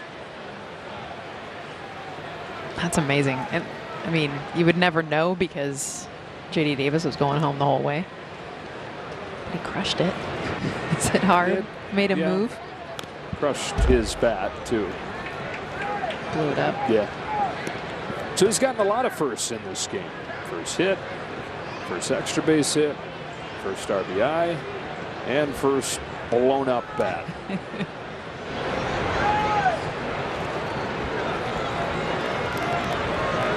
Turner still trying to extend his hitting streak at 20 games currently.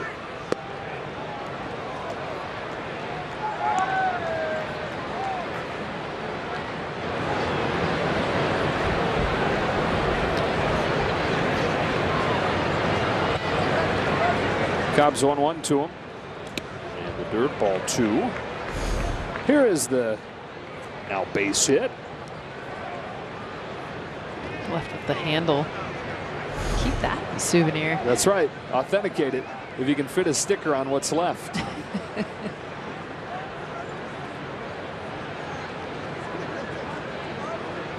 Ahead of his years as a hitter, and teammates rave about the personality too.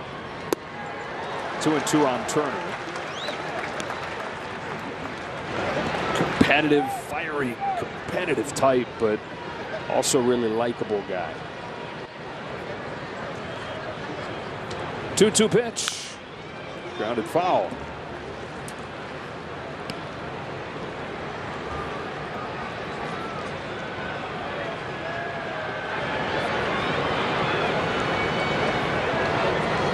How about this note from Dr. Krajewski? If Miguel Vargas happens to hit a home run tonight, okay, I mean, that's a big if. We're not expecting Miguel Vargas to hit a homer, or are we? That's on the corner to get Turner. But if he does, the Dodgers in the span of 4 days will go from 0 to 2 players in franchise history with 3 hits, 3 RBIs, including a home run in their debut. It had never happened before James Outman on Sunday. And again, you're still a home run away from it happening again. That's still, I mean, it is something. That's inside, ball 1 on Freddie Freeman. Especially because, I mean, usually it takes a little bit of time to get used to your first big league game, your first big league at bat. Swatted left side, cut off by Machado, and a 1-2-3-5 for Alex Cobb. Halfway home with the Dodgers up 2-0.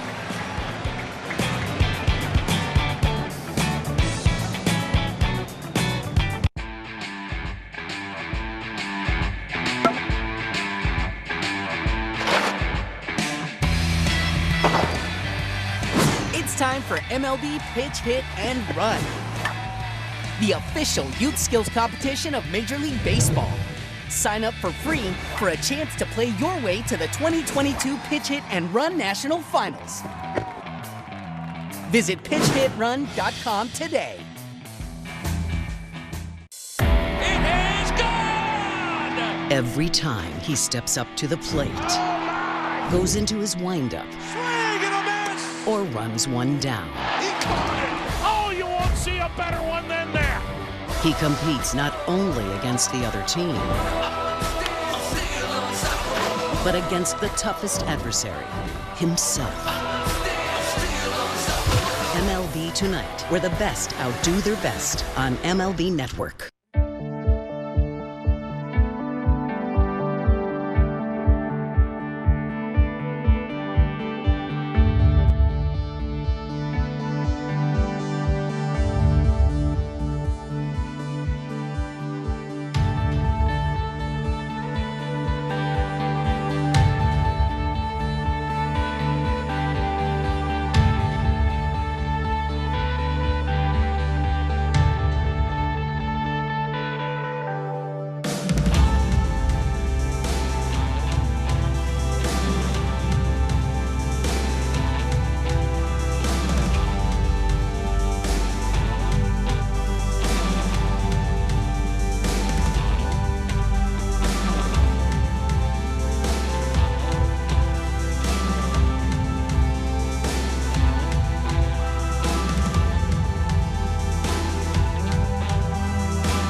Attendance on August 23rd when the Brewers visit the Dodgers will receive a Mystery World Series ring presented by Budweiser. For tickets, visit dodgers.com/promotions or scan the QR code on your screen now.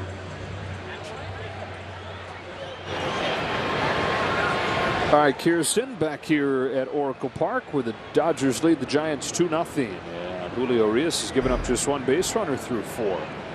Brandon Belt doubled last inning. That's it. First on this side, J.D. Davis. His Giants debut about 100 miles from his hometown of Elk Grove, California. 29 years old, 4 seasons with the New York Mets. Grew up a Dodger fan, though. That's what's crazy, being a Bay Area guy. Always got a lot of... I remember being around him when he was with the Mets, and he was always talking about how he'd show up to school with Dodger gear and everyone just heckle the you-know-what out of him. Dodgers were that team he grew up watching. Worlds colliding here in his first game with the Giants. Pops this one into short center field where Gavin Lux makes the play. 1 gone in the 5th. A word from Carl's Jr. clickbait, fall for cluckbait with a doubly delicious chicken deal only at Carl's Jr.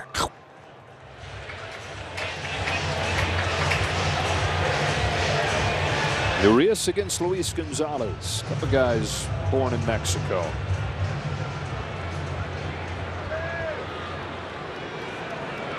He was born in Mexico. Family moved to Tucson, Arizona when he was 9 years old.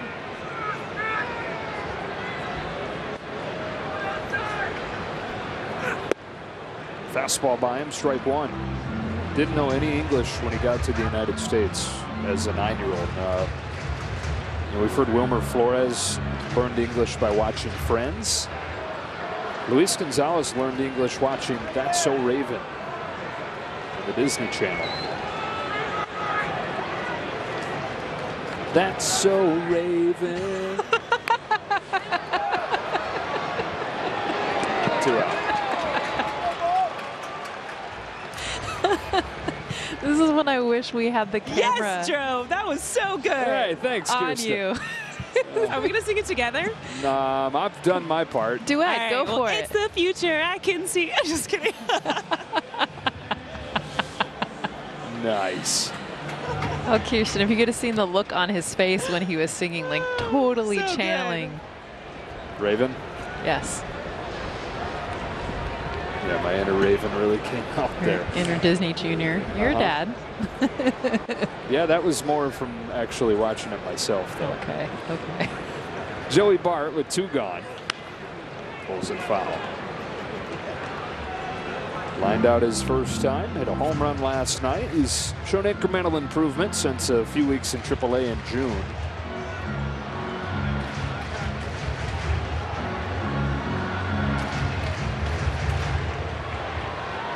Second overall pick in 2018 out of Georgia Tech.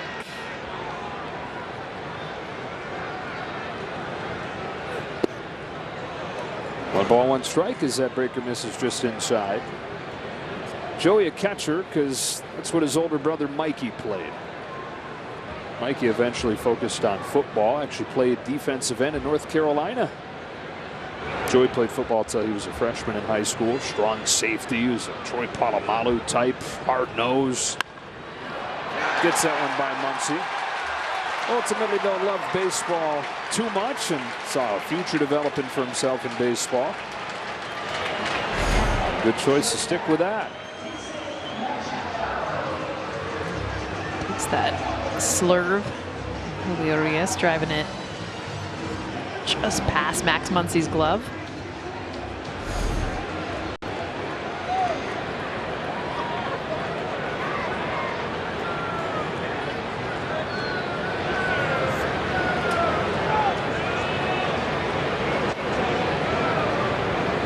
Two away, Dixon Machado out of the 8th spot. Struck out his first time, takes fastball for a strike here. And the Giants had those 5 runs in the 4th inning yesterday. Rest of this series, they're hitting 111. They've only scored 1 run, Joe, in the last 17 offensive innings.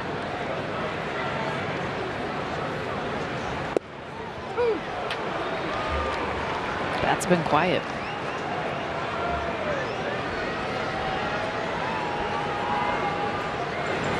Bat's been quiet. Bat's been cold, like the temperatures here today. Hoodie weather in August. Bay Area will do that. Coming off the water. Broken bat flare. A bounce. Lux takes it to the bag and ends the 5th.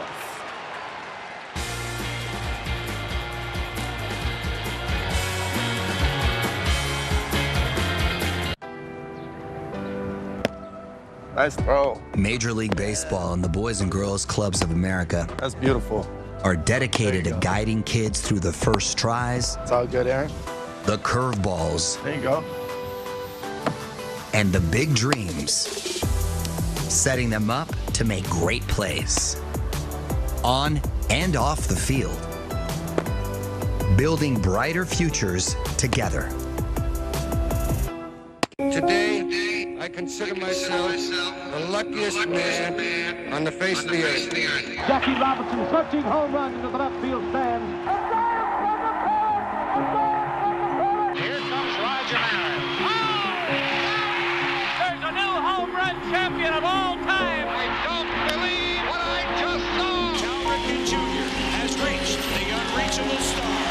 crowd on its feet and in unison. This one has a chance. Home run!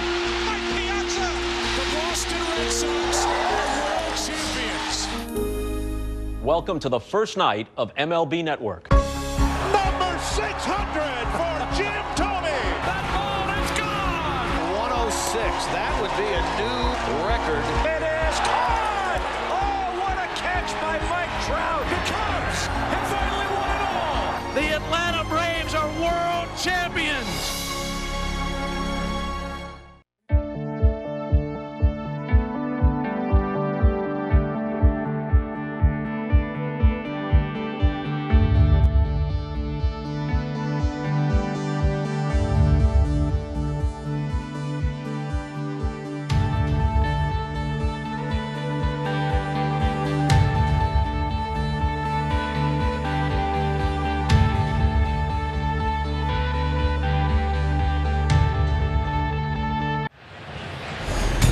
Friday on an all-new Backstage Dodgers. Outfielder Mookie Betts hosts a celebrity bowling tournament on a Dodgers off day.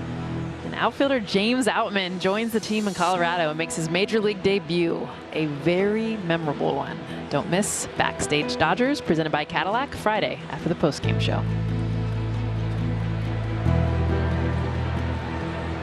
Part of the order coming up for the Dodgers, trying to add on, trying to beat the Giants for a 7th consecutive time. Dodgers have won 25 of their last 30 games, 70-33. Up by 11.5 games in the division, up by 5 overall in the NL. Breaking pitch from Alex Cobb, misses low to Max Muncy. Singled and scored in the 4th. Has a hit in 5 of his last 6 games. Has reached in 6 straight.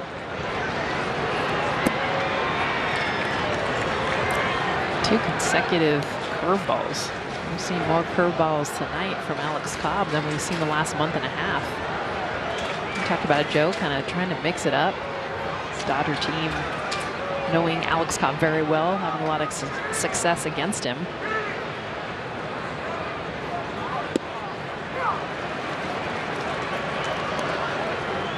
Of course, it's been the splitter tonight. It's been the put-away pitch. And 7 strikeouts through 5 innings.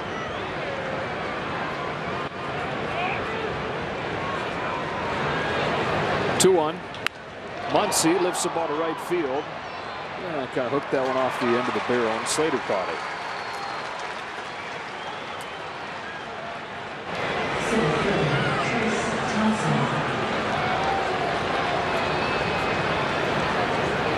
A special big league debut tonight from Miguel Vargas, who've been sharing the tales of some of the more established players' major league debuts. For Trace Thompson, August 4th, 2015, he was with the Chicago White Sox, and he went up to face Chris Archer, who was peak Chris Archer at that time. 4 pitches, strikeout, and he said that was fast. He swats this one to first. Bell gets it, sets his feet, hits Cobb, 2 up and 2 down. He went back into the dugout, and he's thinking, man, that didn't go great. And then Chris Sale walks up to him, pitching for the White Sox at the time. He said he was the first guy to come up to him, and Chris said, hey, you're going to be fine. In my big league debut, I faced 2 hitters. I walked one of them. I gave up a hit to the other, and they yanked me before I got anybody out, and I'm doing okay now. So Trace said that always meant a lot to him, and Chris Sale will always hold a special place in his memory of his big league debut. It's rare, too, a pitcher. I mean, not that you can't have pitchers that can kind of be a leadership role, but you don't hear about that very often. You don't see that interaction as often.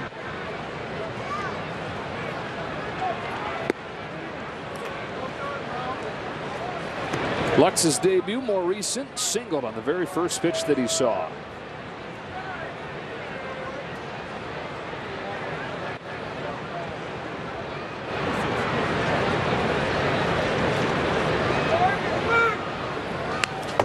Big rip on a juicy fastball. Just missed that one. That's the one you want back. 95 middle. Oh, he's right on it too.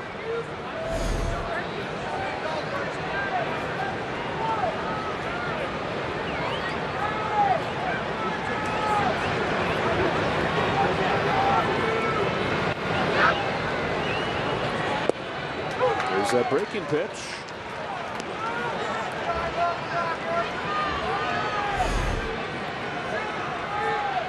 And that's how he's thrown it tonight. The curveball you rarely see. He's just trying to get it in there for a strike.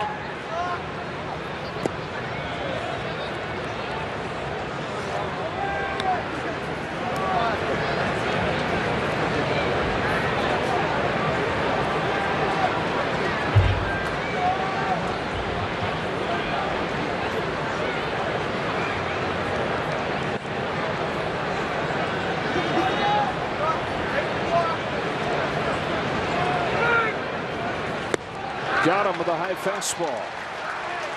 That is 8 straight retired by Alex Cobb. 2-0 middle 6.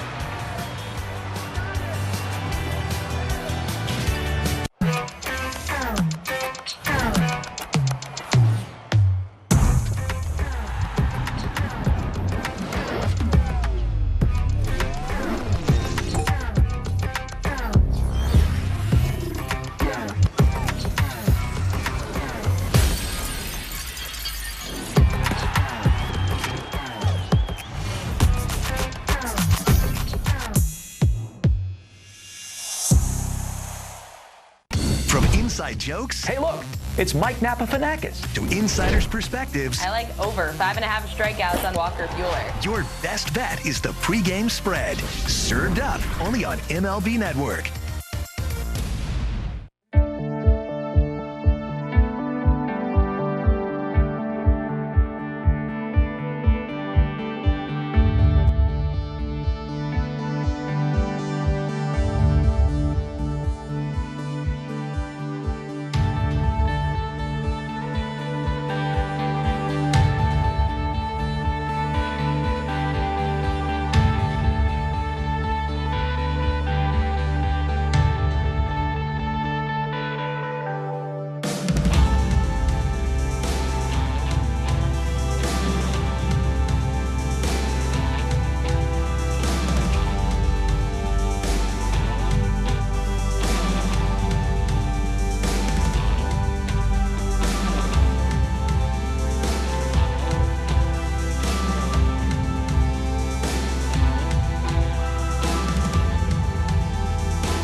Purchase a special event ticket package for Tuesday, August 9th when the Dodgers play the Twins and receive a LAFC soccer jersey with your ticket. To purchase, visit Dodgers.com/LAFC.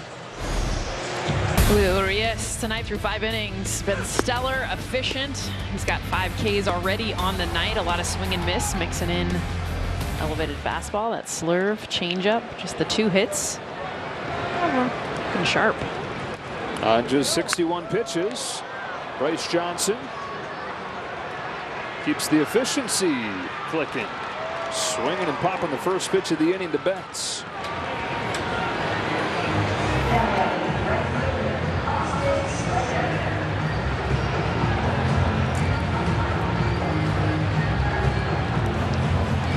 Julio throwing even a higher percentage of strikes tonight than he normally does. And this is his MO. I mean, he throws a ton of strikes, especially when he's doing well. Usually between 65–70%, and he's right around 80%, which is why I think Bryce Johnson's swinging at the first pitch. One away, 6th inning. Austin Slater. Julio drops down and finds the outside corner. That's a funky look too from behind home plate. On the left side, it's such a tough pitch when you backdoor that sinker. Here's a look from the batter's box. Pops the mid again, 0-2. I love that look because you don't get it in any other stadium. I'm that low home. As a hitter, you know, I want to know what it's like to face Julio Urias. Maybe I don't. This is going to give me the closest look to that. Oh. As he paints. You saw the sinker in the same location and he throws a changeup. And everything looks the same, and that's the way that he does it. The same location, the same release, same delivery, but an 8-mile-an-hour difference. See what he goes with on 1-2. Target set inside, and he got him. Back to the fastball, up to 94. For a right-handed batter, when he's away, and then he comes back with the sinker. And remember, this pitch, it has run to it. You don't see it as much there, but you see the reaction of Austin Slayer having to fly those hips, having to get the barrel out. And really, it ends up running back over the plate and underneath the hands. 2 away here in the 6th. Wilmer Flores, who's 0 for 2. Attacks the first pitch fastball, fouls it off. I mean, we're talking about him pounding the strike zone and being in there a lot with the first pitch. So they're swinging to the first pitch. Thing is, that first pitch strike is such a good strike. Yeah, it's honestly one of the tougher pitches to be able to. All of his pitches are tough, but that's the first one you got a chance on because he'll throw it, and then from there it just gets harder. Like that. And it's 0-2. You'd love to get a first pitch fastball, but when it's on the inside black. Yes. And then he comes upstairs. We've seen Wilmer Flores chase that all night.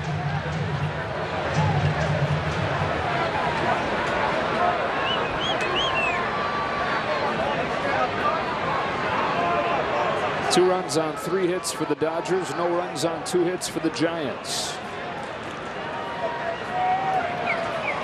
Urias home with an 0-2. Dropped down again. Big bouncer. Max Muncy got rid of it quickly, but it's wide, and Flores is on.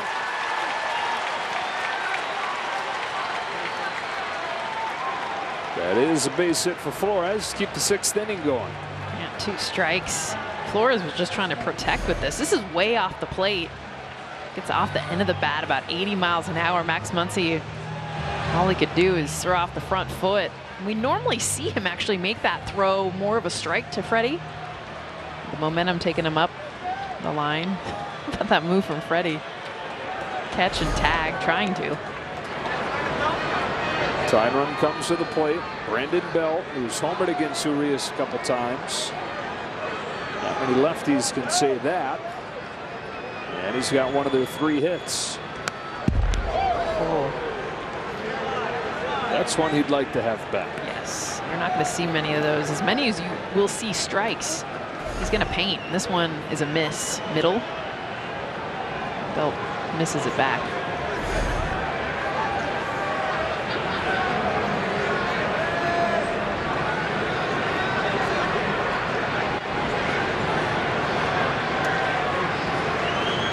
Here comes his 0-1. Another fastball. Swing and a miss. 0-2.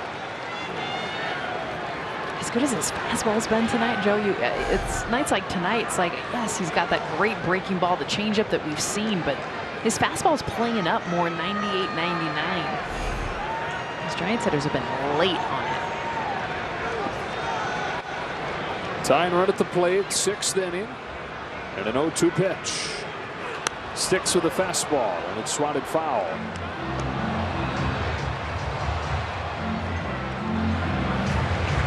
Urias in search of his 8th consecutive winning decision.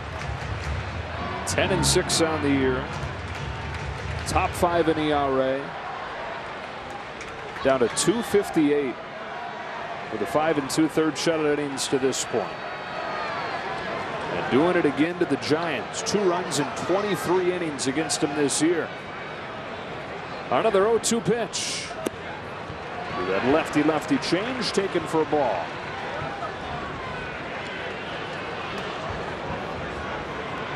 I love watching Julio Urias on the mound, and not just the stuff. It's the mannerisms and the frustrations. I mean, you know what he's feeling. He's been near perfect tonight.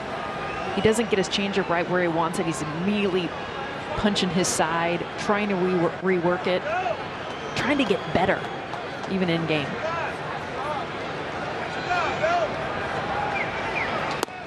Back to the Heat, 2-2.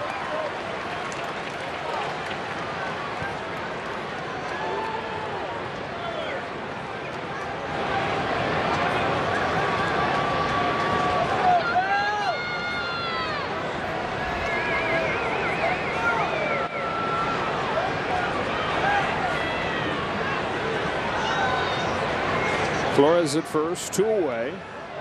And a 2-2 from Urias is whipped to the right side, base hit Bell. His second hit of the game. And the Giants, for the first time tonight, have 2 men aboard.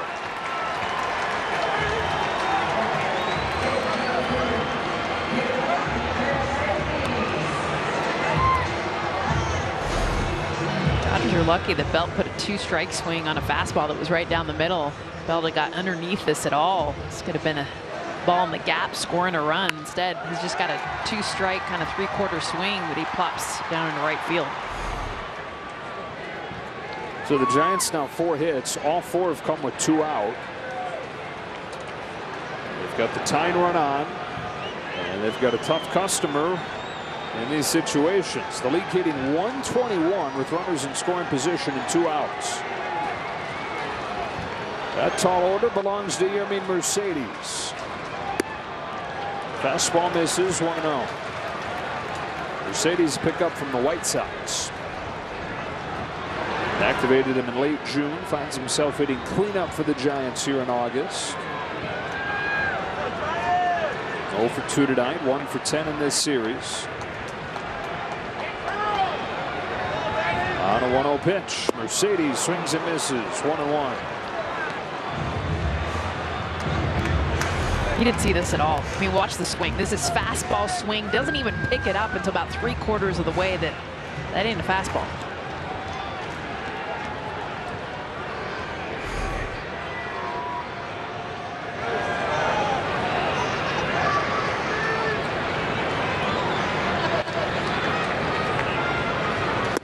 Got a chase, 1-2.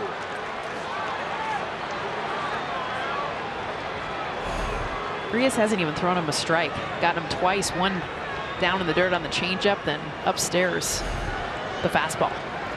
Mercedes, one of those guys that comes out of the batter's box swinging. Flores at second, Bell at first. 2-0 game, 2 gone in the 6th. And Urias home with a 1-2.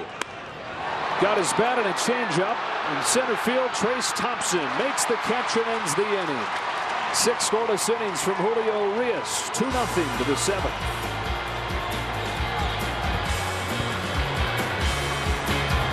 So you're good at hitting home runs, right? I've never hit a home run in my life, but I've gotten close. Oh, let's go. Let's try it out. We're not leaving until I get a home run. Oh! Jojo, you're so good. You're so young and you've done so much. What's your secret? I think I just really love life, so I just pick my right foot up and then keep going. Come on! Ah! That went over, right? It went over! Freaking love baseball. If you think they're excited, you ain't heard nothing yet. Be quiet, win ball games, then I'll shut up. High Heat with Christopher Russo, only on MLB Network.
debut it's been for Miguel Vargas.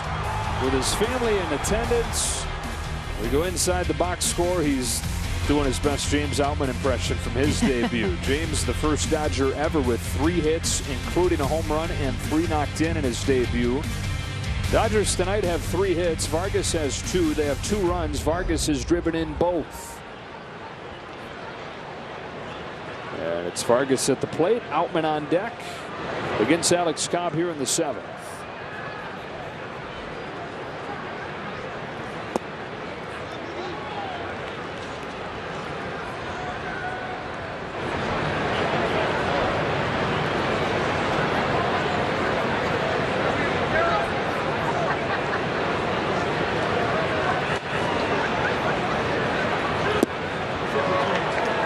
Ball 1 strike. That pitch has been really good tonight for Alex Cobb.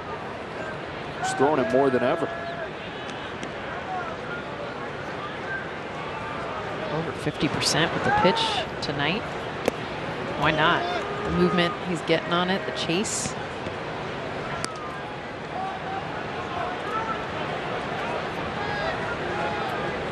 Dominic Leone starts to warm for the Giants.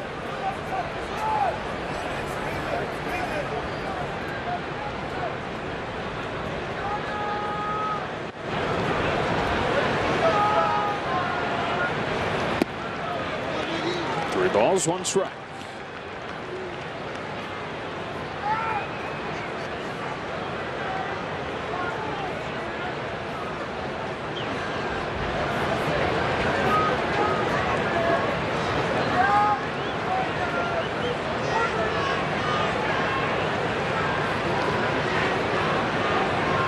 After a couple hits, there'd be less stress. Grounds this one to short for Dixon Machado. They get Vargas for the first time tonight. Mom and Dad got to keep on stressing now. I know. Actually, now they can relax. I feel like when he's up to bat, I mean, now she's cheering and yelling and Dad's smiling. When he's up to bat, I don't even think they're breathing.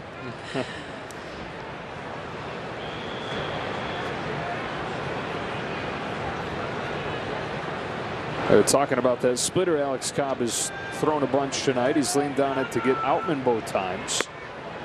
Pops a breaking pitch here, 1-0.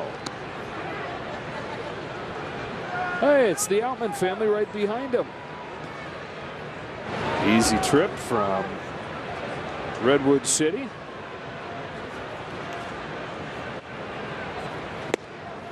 One ball, 1 strike. To be admitted to that section, you have to be related to somebody who just kills it in their Major League Baseball exactly. debut. Or BJP Morosi, yeah. MLB Network. Smashed through the right side. Outman has another base hit.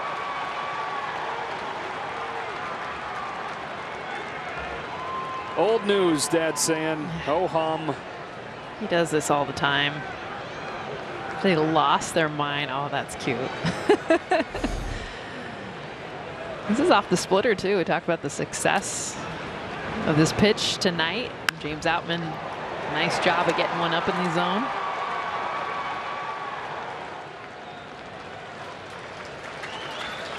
That will end the night for Alex Cobb. Dodgers have 4 hits, 3 of them from the rookies.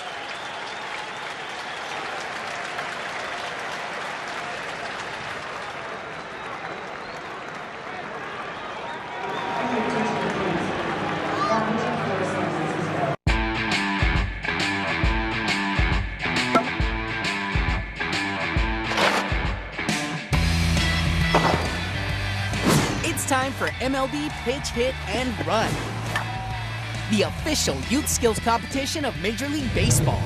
Sign up for free for a chance to play your way to the 2022 Pitch, Hit, and Run National Finals. Visit pitchhitrun.com today. It is gone! Every time he steps up to the plate, goes into his windup, or runs one down. Oh, you won't see a better one than that. He competes not only against the other team, but against the toughest adversary himself. MLB Tonight, where the best outdo their best on MLB Network.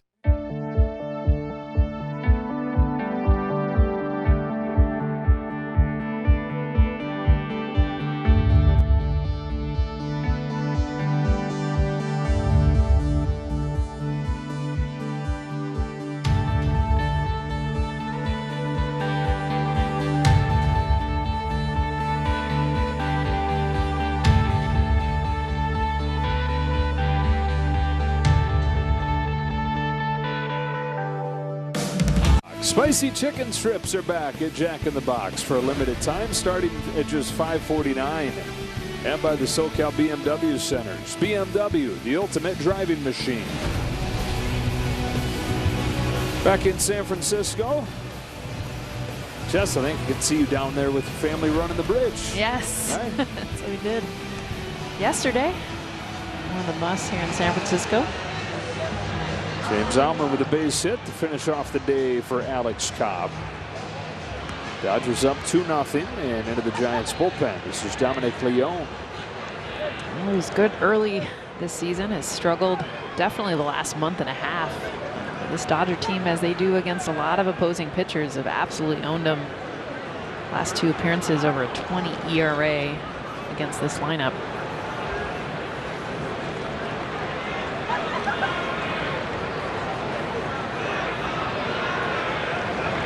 Austin Barnes there to greet him, takes ball 1.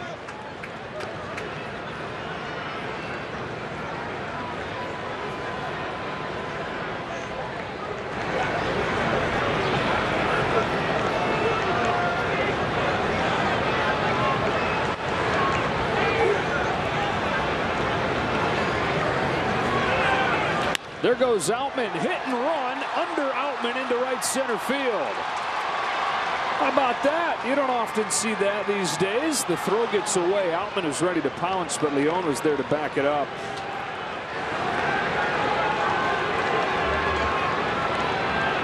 This is a great call, too. Austin Barnes, bat that they're trying to get going, and with the shift, perfectly executed, just going with a sinker, especially that hit and run. Forces Wilmer Flores to come over to cover the bat, gets Austin Barnes a hit. How about the move from Outman? Jumping over the ball.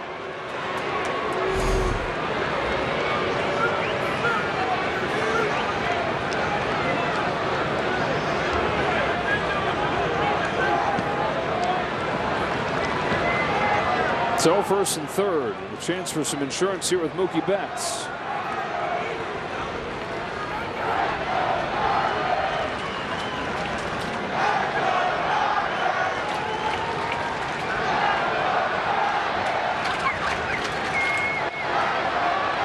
Infield in, gaping hole on the right side with Belt playing between the runner and the bag.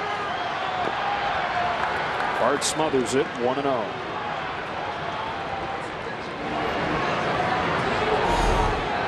Nice job with the slider. Joey Bart, you see how low he gets. I mean, it's really like the splits. You see catchers get low, Joe, to frame, but Joey Bart's a whole nother level. Yeah. In doing so, he does give up that running game. That's where we've seen the game transition, the importance of stealing strikes.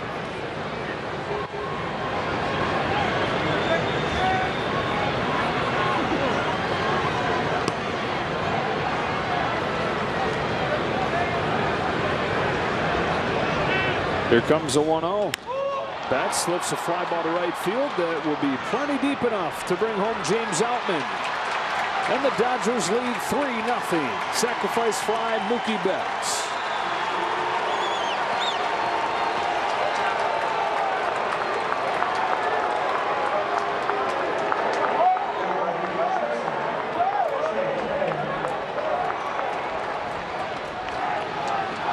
Book closed on Cobb. 3 runs over 6 1/3.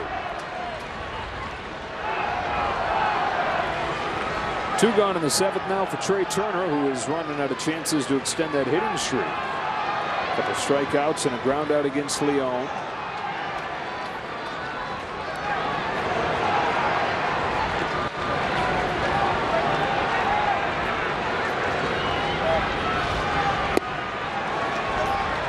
one.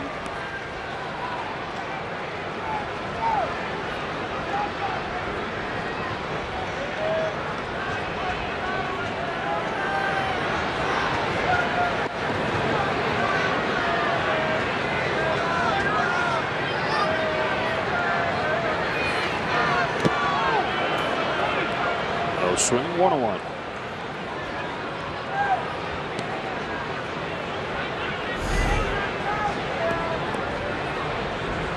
Up.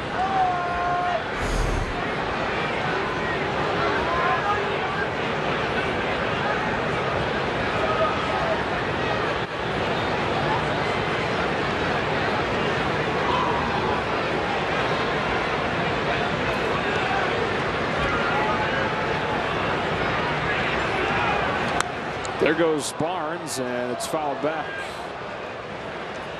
All kinds of runners in motion here in the 7th.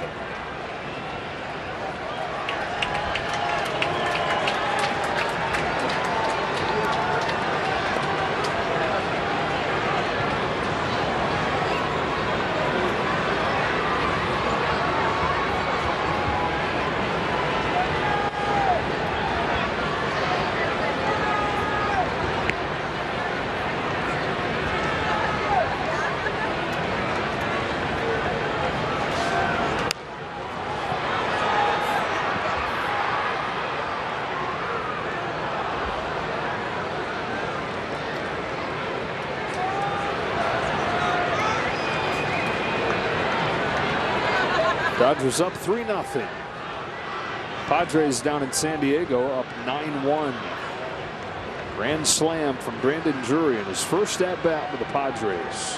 Juan Soto tonight 0 for 2 with a walk. Josh Bell 0 for 1, 2 walks. Big Machado homer though. Yeah, Machado's 3 for 3. Swing and a miss from Turner, and that ends the inning. Don't worry, Giants fans. I know, I understand, but strike 3, the inning's over. We stretch in a 3-0 game.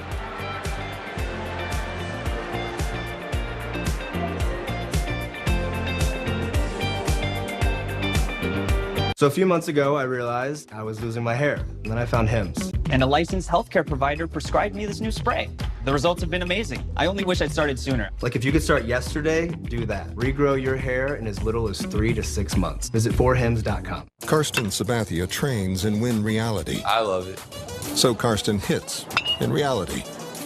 He trains in Win Reality. I'm glad I'm retired. He hits in reality. Train in Win Reality. Win in reality.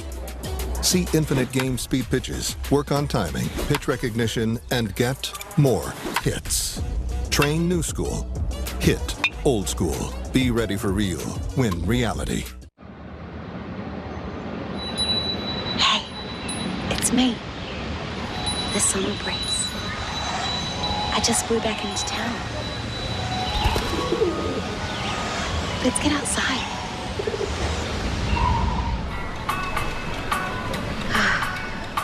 Much better.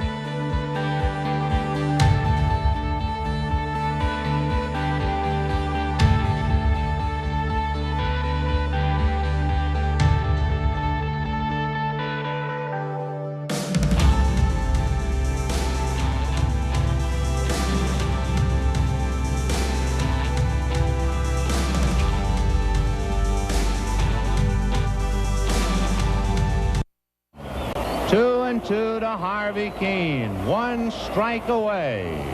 Sandy into his windup. Here's the pitch. Swung on and missed. A perfect game. The best half inning of baseball broadcasting ever. 9th inning of Sandy Koufax's perfect game in 1965, and in written form as perfect of baseball writing as there's ever been. J.D. Davis to lead off this 7th for the Giants. 6 shutout innings from Julio Urias. On just 79 pitches. Davis, Gonzalez, and Bard coming up. Got a couple big league debuts in this game. You've got obviously Miguel Vargas for the Dodgers, Bryce Johnson for the Giants. There were 2 Cubs on that night against Sandy Koufax making their major league debut. Center fielder was Don Young. They hit him leadoff. Go get him, buddy. Against Koufax.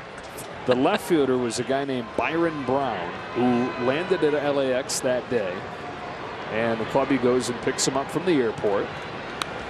So, you know, welcome to the big leagues, kid. Thanks. Who's pitching tonight? Don't worry about it, kid. They get to the hotel. The kid runs into Billy Williams. Billy says, hey, welcome to the big leagues, kid. Hey, thanks, Billy. Who we got tonight? Who's pitching? Don't worry about it, kid. Gets to the ballpark, still doesn't know. He's warming up. He hears John Ramsey, the legendary PA announcer at Dodger Stadium, announce the lineup, and here's Sandy Koufax, and thinks to himself, gosh, welcome to the big leagues, huh? And sure enough, Sandy Koufax throws a perfect game against that lineup that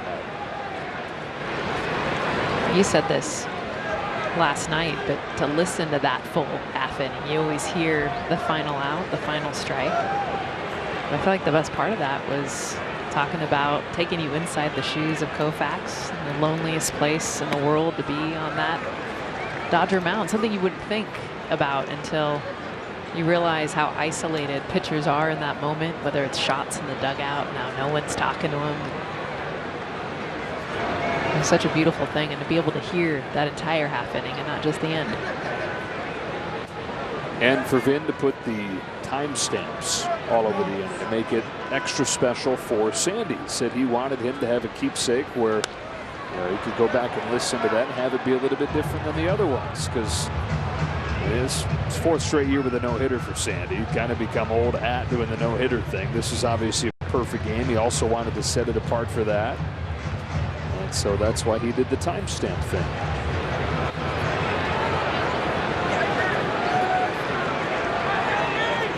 What a game that was. Not just the perfect game, but you know, the Cubs pitcher that night named Bob Henley, he gave up just 1 hit. Dodgers got their only run, the only run of that game, without the benefit of an official at bat. It was in the 5th inning. Lou Johnson walked, took second on a bunt. He stole third on the next pitch, and the throw sailed into left field trying to get him. He came in to score, made it 1-0. That was it. Dodgers had 1 hit for the night against Bob Henley. Unfortunately for Bob, who was pitching the game of his life, so is Sandy Koufax. 2-2 again. Davis has his first hit as a Giant.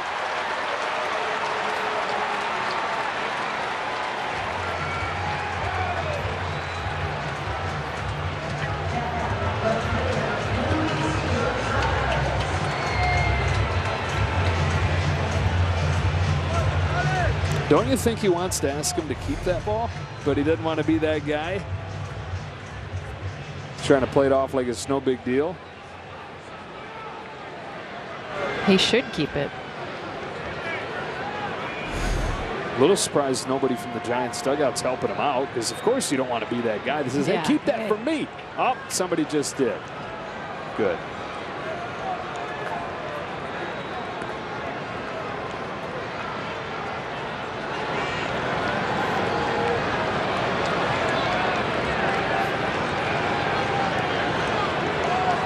First time Giants have gotten a base runner against Urias before 2 out. Luis Gonzalez hitting .316 since the All-Star break. A rookie who was part of the Rookie of the Year conversation early on, and the overall numbers still would make him that, but he missed a bunch of time with a lower back strain. Guy that went 2 for 9 over the span of 2 seasons with the Giants. He had shoulder surgery, placed on waivers. Giants claimed him. Started in AAA, got off to a great start. came up at the end of April and was Rookie of the Month in May.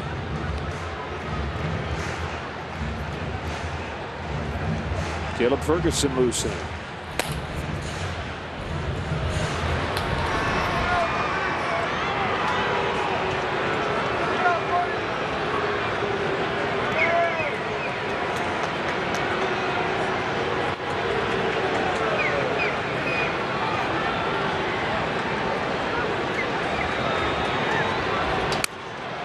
Broken bat roller. Lux has one play and he can't make it.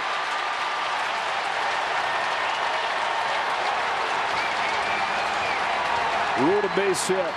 Tying run comes up.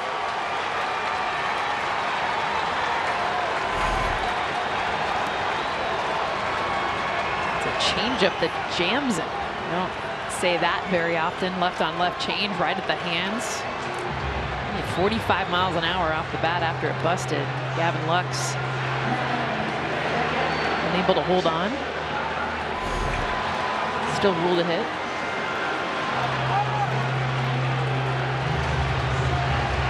And so with these back-to-back singles to open the 7th, tying run comes to the plate in the form of Joey Bart, who's got 8 home runs this season. He's hit some big home runs this season. Had the 2-run shot last night. Had a home run against Josh Hader in a huge 9th inning comeback a few weeks ago here. Strike one. Missed the home run last night.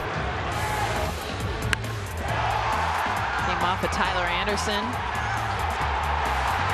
Would have been a struggling few weeks too for Joey Bart. Only had 2 hits in the previous 6 games. He had 2 hits last night, including a bunt single after that home run.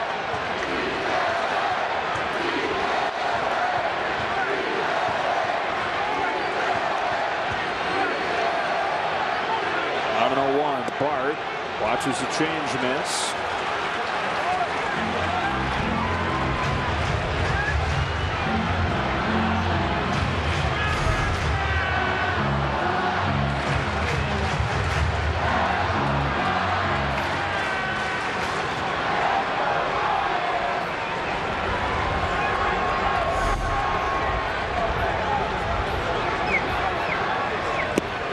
Couldn't lay off. 1-2.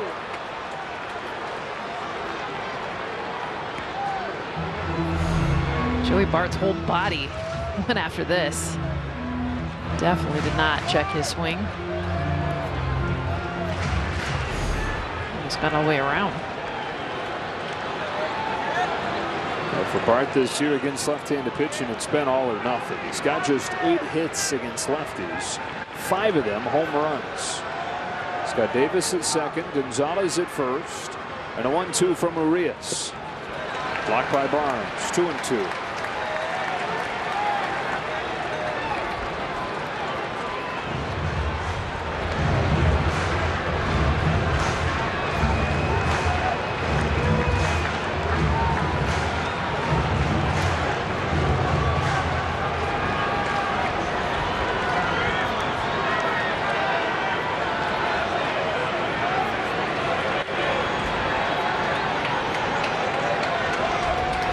Two pitch.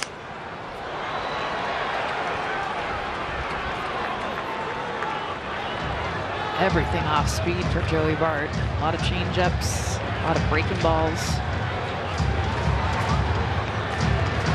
We've seen him put away batters this game with that elevated fastball.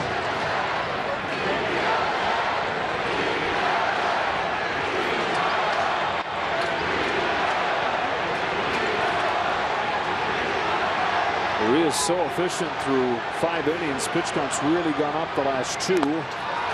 Barely got a piece here. So he's at 95 pitches total, and Evan Phillips has gotten up and replaced Ferguson.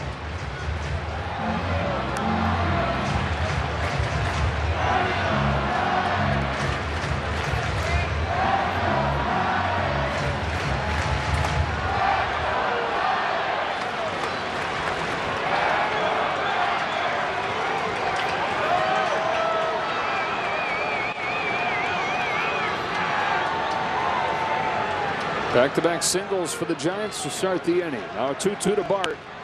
That is past Turner into left. They stop Davis and the bases are loaded.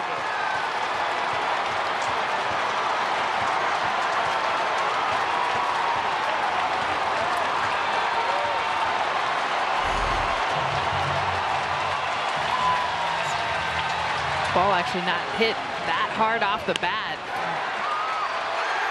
Trey Turner just misses the hop. Tries to go down to that slide he'll do on balls to his right. So that does it for Urias. 6+ scoreless innings, although everybody his responsibility as he turns it over to the bullpen and Evan Phillips.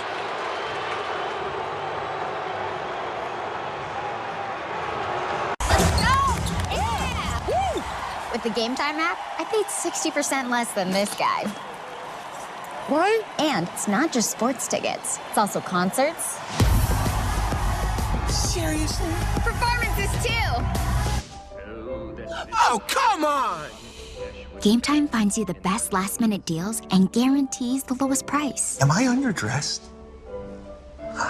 Download Game Time. Last-minute tickets, lowest price, guaranteed. Prescription eyewear can be really expensive, but here's a secret. Glasses don't actually cost that much to make. Surprise! Especially when you design your own eyewear and then sell it directly to your customers. Like we do. Oh hi, we're Warby Parker. Our glasses start at $95, including prescription lenses. And the best part? You can try 5 pairs for free at warbyparker.com.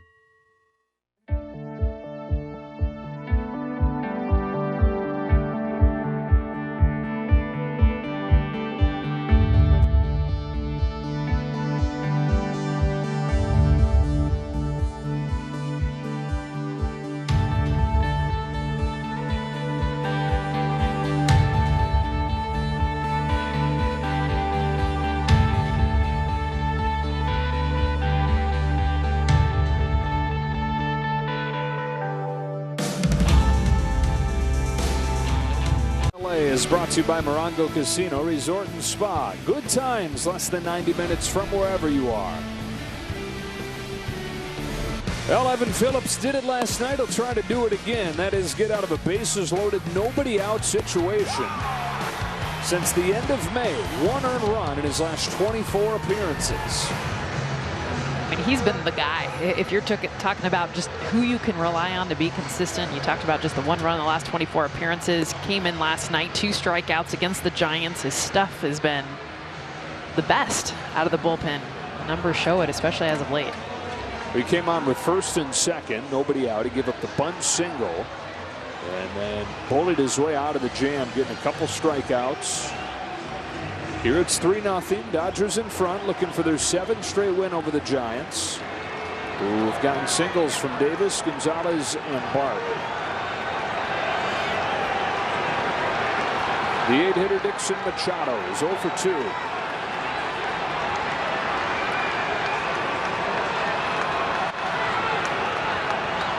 Strike 1.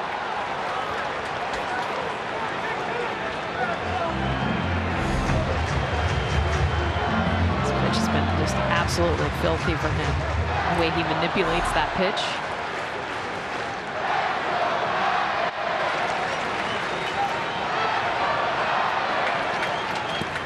Chased. Same pitch, just much bigger. Exactly, and that's how he manipulates it. He'll throw for a strike and just kind of get more of a horizontal break. Here's the depth. Now you're not only getting it to go left, you're getting it to go down, even though it's off that same slot. And Dixon Machado's looking back like, seriously?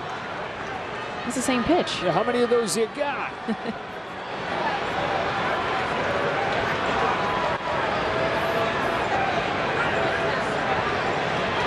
0-2. The tighter slider this time. He fouls it off and stays alive. Urias relying on Phillips here to try and preserve his line.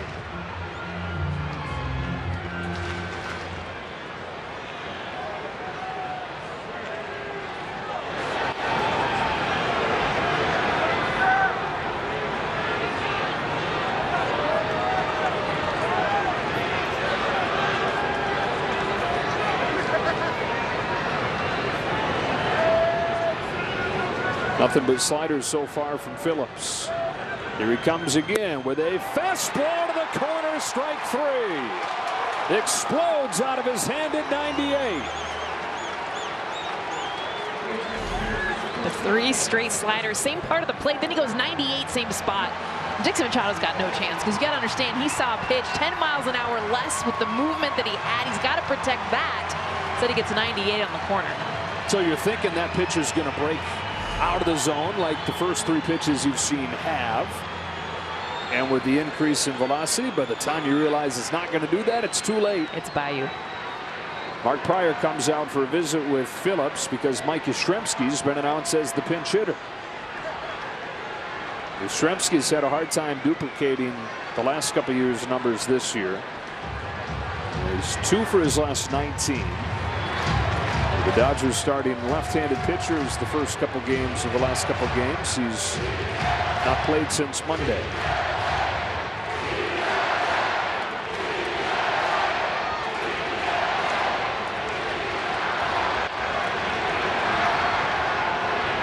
Bases loaded, 1 gone. And ball 1, first cutter that Phillips throws, just misses.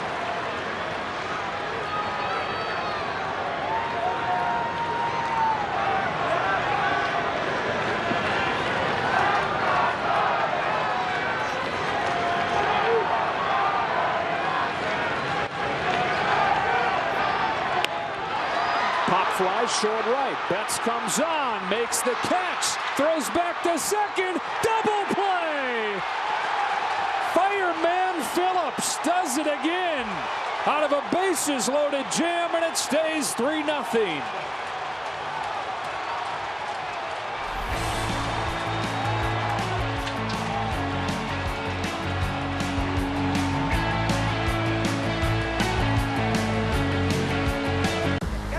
If you think they're excited, you ain't heard nothing yet. Be quiet, win ball games, then I'll shut up. High Heat with Christopher Russo, only on MLB Network. Today, I consider myself the luckiest man on the face of the earth. Jackie Robinson searching home run into the left field stands. Here comes Roger Maris. There's a new home run champion of all time. I don't believe what I just saw. Cal Ripken Jr. has reached the unreachable star. This crowd on its feet and in unison. This one has a chance. Home run! Mike Piazza! The Boston Red Sox are world champions. Welcome to the first night of MLB Network. Number 600 for Jim Thome. That ball is gone. 106. That would be a new record. It is caught. Oh, what a catch by Mike Trout. The Cubs have finally won it all. The Atlanta Braves are world champions.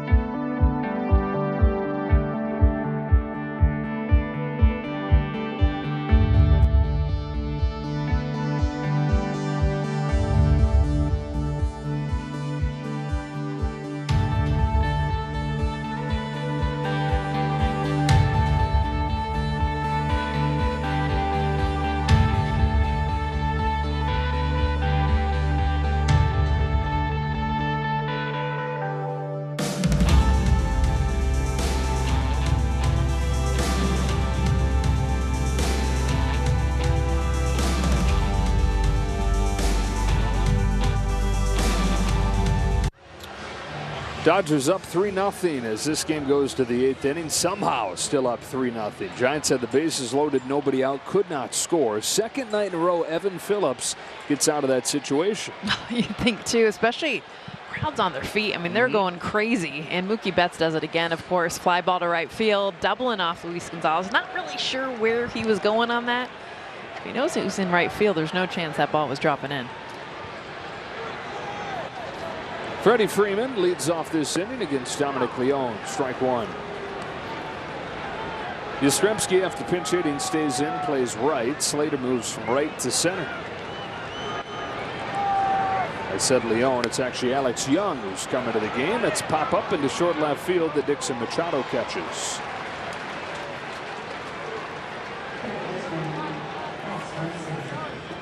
Young made his second appearance last night, went 1 1/3.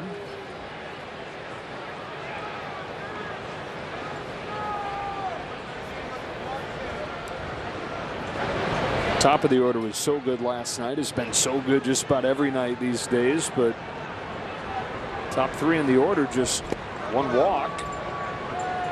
Dodgers in this game have 5 hits. 2 of them from Miguel Vargas, 1 of them from James Outman, 1 of them from this guy, Max Muncy. He's ahead 2-0.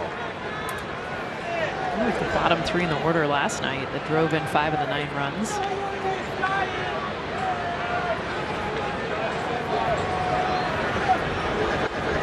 Rob Von Skoyak. Picking the brain, probably a little bit of James Outman too, getting in that conversation. Good shot. Rob doesn't like to talk hitting at all, does he? No, never.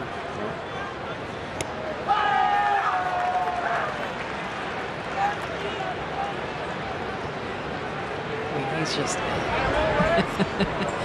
knowing him, how excited to get both of these young guys, James Outman and Miguel Vargas, and just kind of get in their head a little bit, get a feel of what they're thinking, their approach. Not a bad team to be a hitting coach for, that's for sure. Southern California guy, went to Hart High School. Played 2 years of junior college baseball. Robert did at Bakersfield College and Cuesta College, Central Coast. Said he was a mediocre player. Became clear pretty quickly he wasn't going to play at any higher level. That ball is pummeled off of the wall. Muncy held to a long single with a ricochet played well by Yastrzemski. How about a 2-hit game for Max Muncy? 107 off of the bat there, Jess. Yeah, and everything he's hit tonight, even his outs, have been hard. In fact, his last hit was also 108 miles an hour, and this one, he hit it so hard, Joe. It came ricocheting off the right field wall, as you mentioned. I think just as he was getting to first base. Thompson, a couple walks.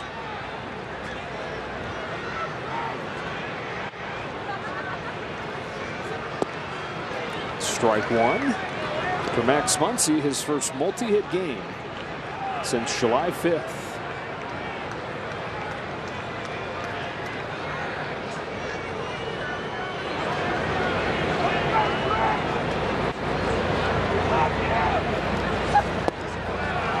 Young ahead of Thompson, 0-2.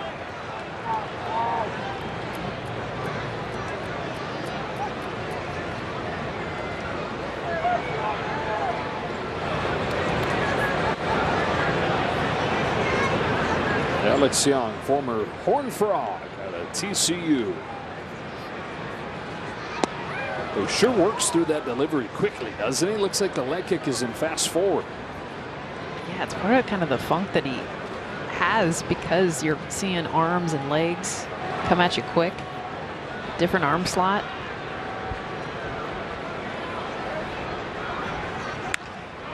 Thompson pokes one to right, caught by Yastrzemski. A couple nice plays out there. 2 retired in the 8th.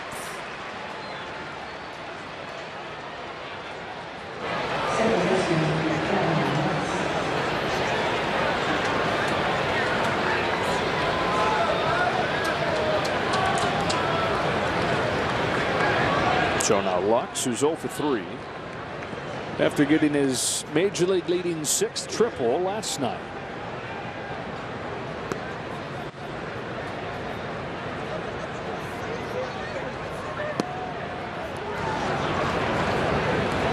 Franchise record is not going to fall. It's 26 triples. Holy 1894. Okay, I was like bragging like holy 1894. George Treadwell was the player's name, and that was, you look at the league stats in those days. Okay, so just for some context on it, these days there are 8 times as many home runs as there are triples. In 1894, there were twice as many triples as there were home runs. And George had 26 of them. 2-1 on Lux. You think Hershiser's streak is hard to, his record streak is hard to break. How about George's single season triples record? 26. LA Dodger record for triples 16. Willie Davis had 16. That's impressive. I know. You're not following 26.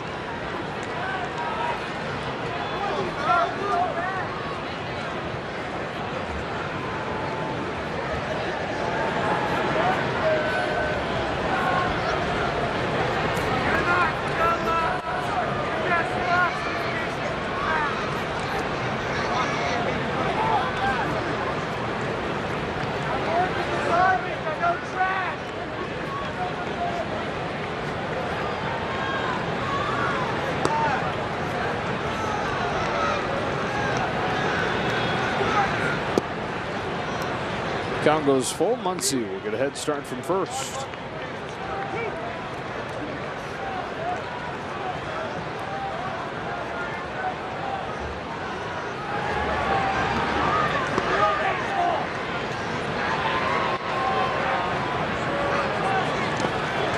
Ball 4.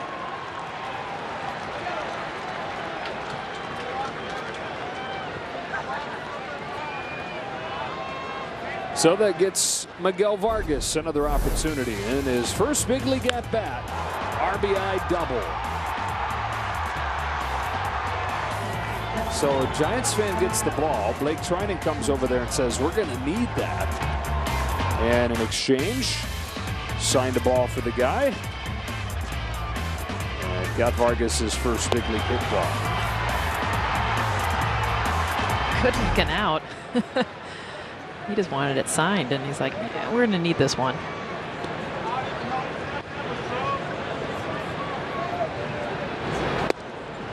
Strike one from Young. So he's got 2 hits, 2 runs batted in. He's got his first stolen base. That's a heck of a stat line.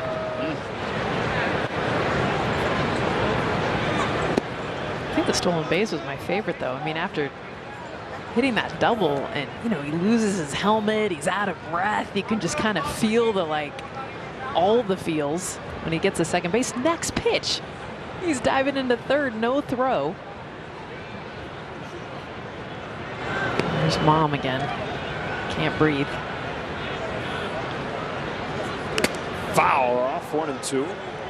Wonder how long it's going to be before she can get through an at-bat without stressing. That's a great question. Game 2, does it right? happen game 2? Kirsten's going to find that out for us by tomorrow. Maybe it never stops. I mean, I know some parents, they got their spot in the outfield. They got a pace. I mean, a lot of dads that can't sit down. This is Mom Yvonne. And when he's not hitting, you know, as soon as he's done, I mean, she's laughing and talking and everything's fine. Right. But right now, all business. Oh, and don't talk to her. Dad Lazaro.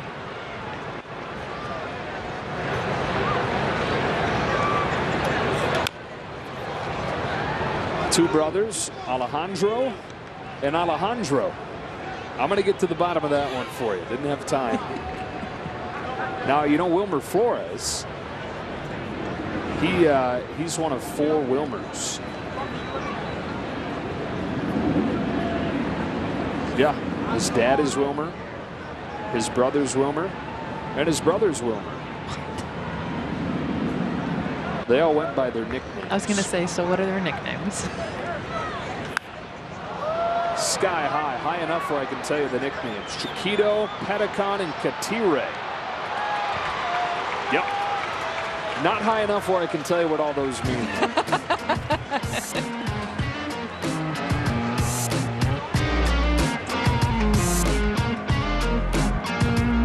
So you're good at hitting home runs, right? I've never hit a home run in my life, but I've gotten close. Oh, let's go. Let's try it out. We're not leaving until I get a home run. Oh! JoJo, you're so good. You're so young and you've done so much. What's your secret? I think I just really love life, so I just pick my right foot up and then keep going. Come on!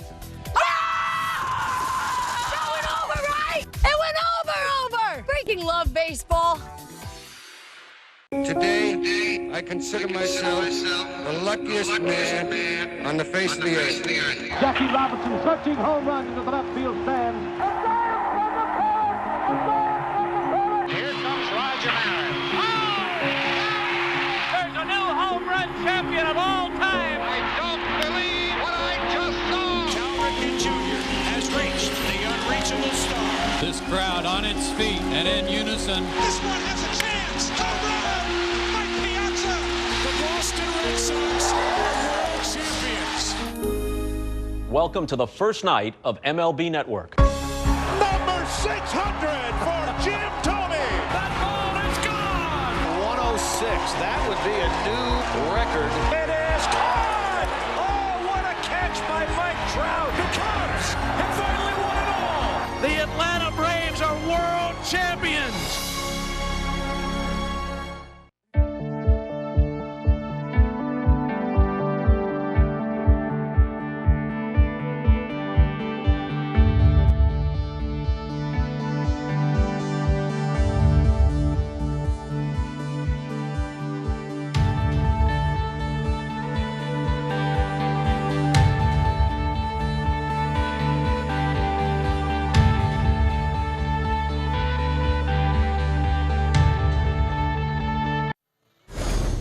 Bottom of the 8th, Dodgers up 3-0 on the Giants. Terrific Major League debut for Miguel Vargas. 2 hits, 2 RBIs, and 1 called shot. Vargas looking good. Be appropriate to win on this night for Vinny. Plenty of reaction coming up after the game. Okay, guys, 3-0 game as Yency Almonte comes on to handle the 8th inning for the Dodgers.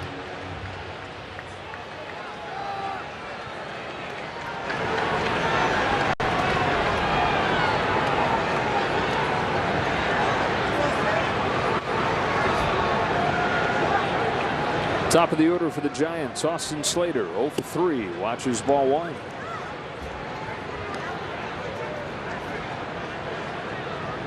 Almonte pitched, scored a 7th inning in the first game of this series. 11th consecutive scoreless appearance. Get off me ball, right to Lux. Series wraps up tomorrow. Road trip wraps up tomorrow. Clayton Kershaw for the Dodgers. Jacob Junis for the Giants. And then back home for a series that should be pretty fun. As we take a look at the Nissan calendar, those Padres come in feeling as good as ever. 9-1 winners tonight in the first game with all the new dudes. Got a grand slam from Brandon Drury.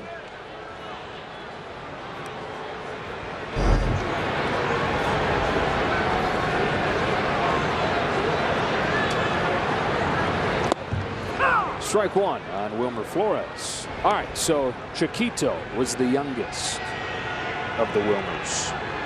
Makes sense. Patacon is a Venezuelan food made from fried bananas.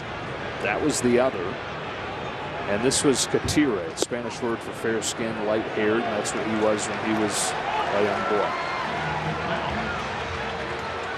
He got hit here, and he's on with 1 out.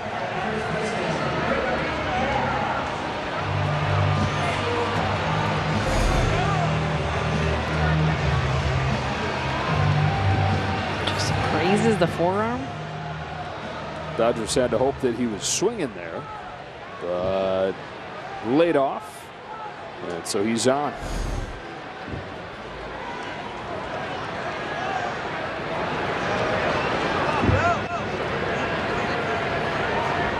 Brandon Belt, 2 hits tonight.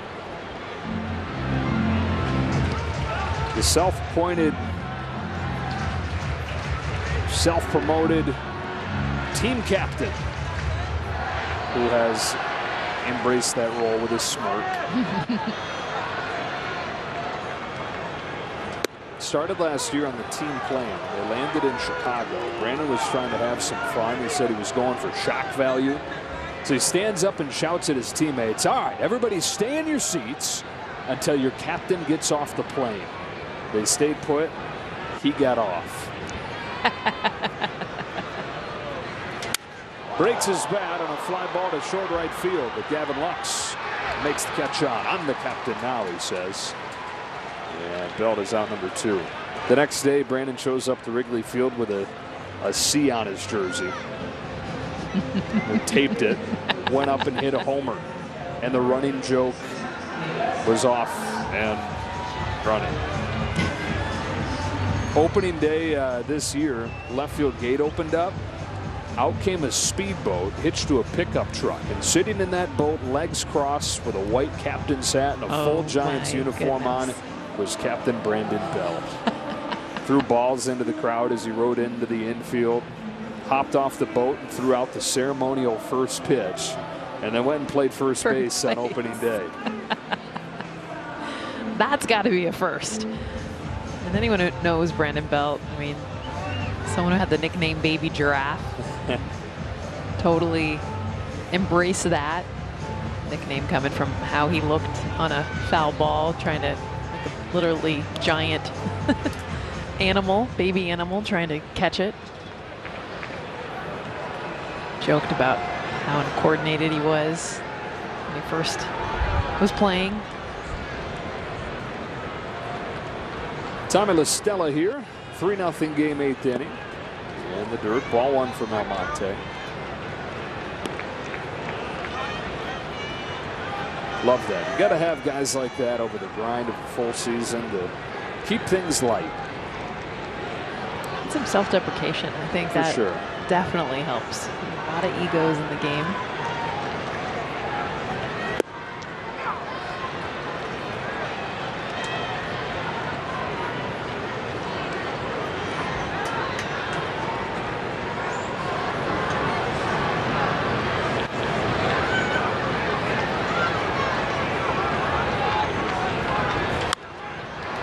Fly ball left field. James Outman is there. That is another scoreless inning from this bullpen on this road trip. 3 runs in 21 2/3.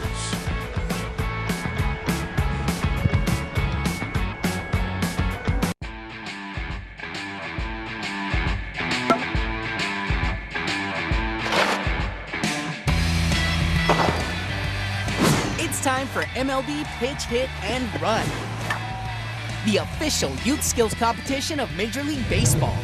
Sign up for free for a chance to play your way to the 2022 Pitch Hit and Run National Finals. Visit pitchhitrun.com today. Evan Longoria, a guy last year who was one of the catalysts to a surprising Giants team. Meet Evan Longoria.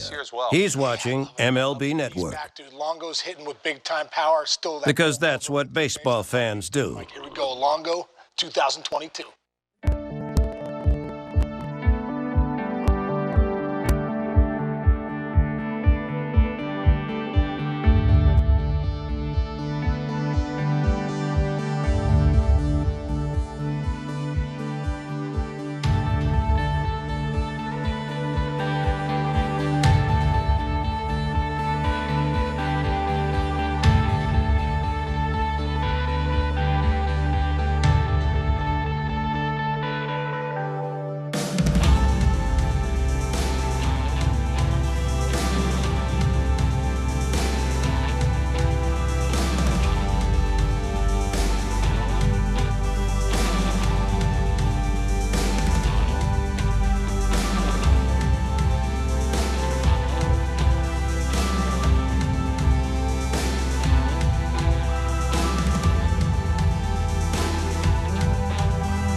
First 40,000 fans in attendance on August 10th versus the Twins receive a Freddie Freeman bobblehead presented by Spectrum. To purchase tickets, visit Dodgers.com/promotions or scan the QR code on your screen now. All right, Kirsten, quick 2-game series of those Twins. On to the 9th inning here in San Francisco. Junior Marte comes on to pitch. Dodgers 3, Giants nothing. Dodgers trying to make it 7 consecutive wins against San Francisco and 26 out of 31 overall.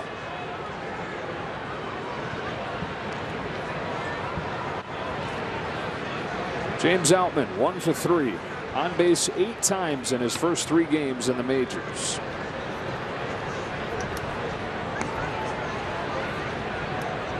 Said that it took him until about the 5th inning on Monday night to really come to his senses. Felt like he was dreaming playing here in the ballpark that as a kid he would come to games in. Swings and misses, 1-1, and he figured that tonight was probably going to take him a little time too. It's all still so new, still so fresh. Parents got to be there in Denver, and then how cool that his next series, his next game is close to his hometown. One of his coaches from Sacramento State was here today, had him on the field during batting practice. His parents, Matt and Maureen, have been at all the games too. It's worked out nice. You know, there are a bunch of ticket requests, especially here for James. All his friends and family saying, well, I got to come watch you. You're right here. But one of James' boyhood friends works in the Giants box office. So they know just to go to him.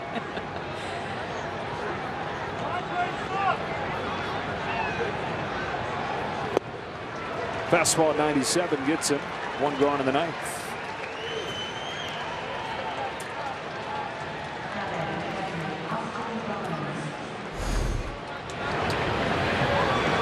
Sinker running away from the barrel of Outman.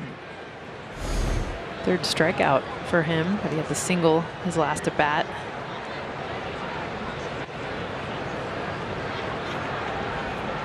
Dodgers going to need a base runner here to get Trey Turner another chance to extend the hitting streak. A lot of movement.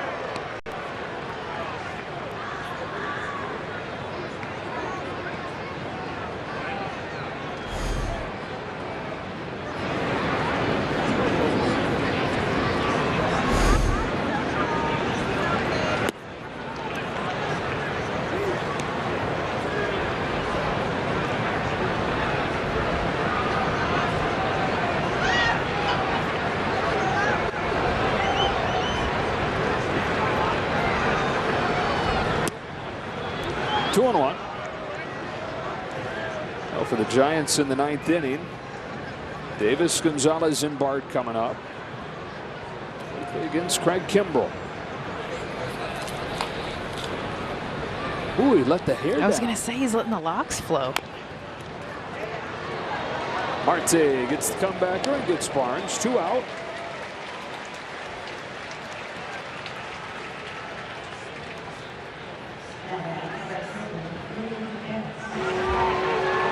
The Betts trying to keep this just from being the first game all year where Betts, Turner, and Freeman all play and all go hitless.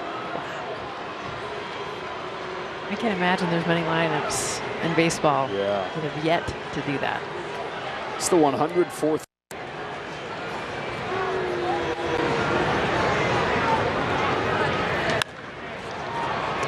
First pitch. That's the inning. All right, so to the bottom of the 9th we go. The Dodgers 3, the Giants nothing. Craig Kimbrell coming in.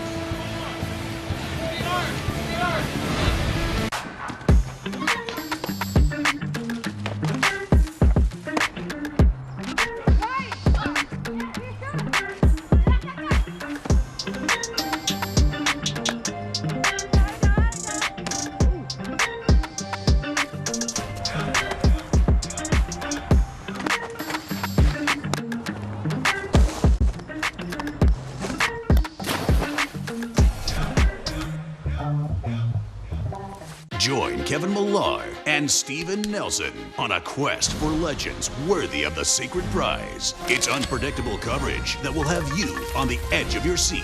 Join the adventure on Intentional Talk, only on MLB Network.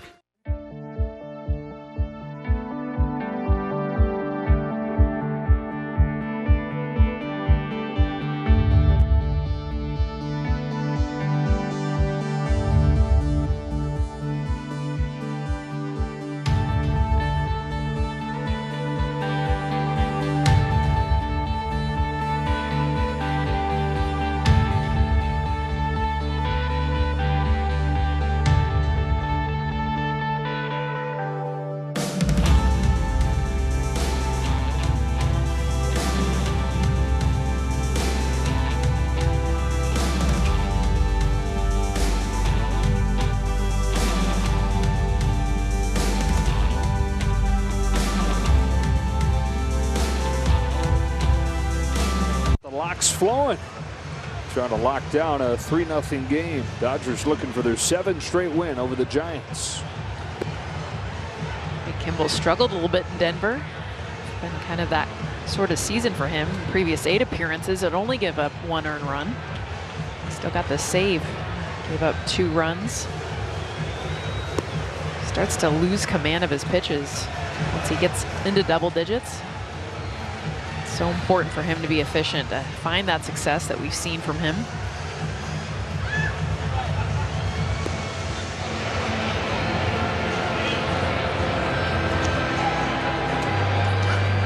His curveball's still been good. I mean, hitters hit $193 against, but it's been the fastball. Over 300. He'll lose command of it, and then when he finds it, tends to leave it over the middle part of the plate, and it gets hit.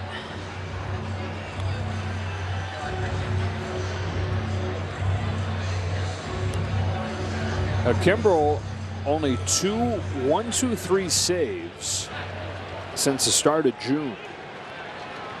So he's been able to collect the saves most of the time, but he's been far from easy. A lot of traffic against him. Davis, Gonzalez, and Bart coming up. All 3 of those guys have base hits tonight. For Davis, his first as a Giant here in his first game with San Francisco. He's laid on a fastball, strike 1.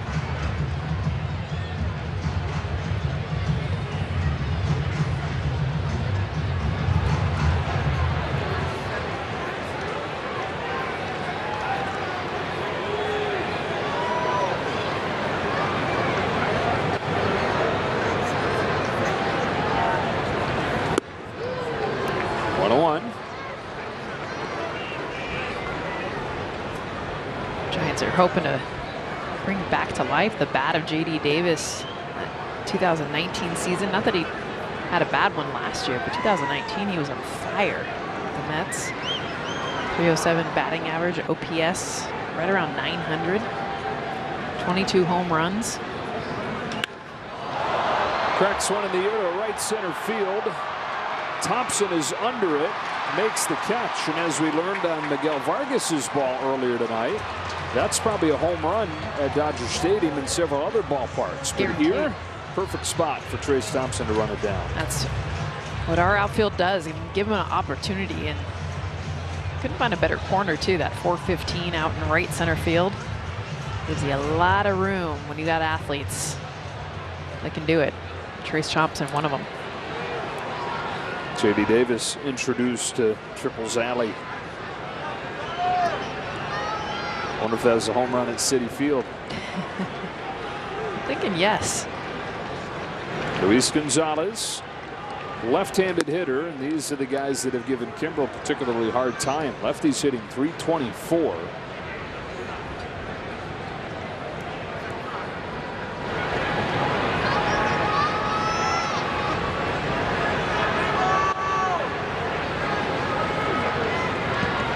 Kimbrel's 1-0 pitch. It was a home run, yes. Citi Field, Dodger Stadium, 14 stadiums. Okay. Not this one.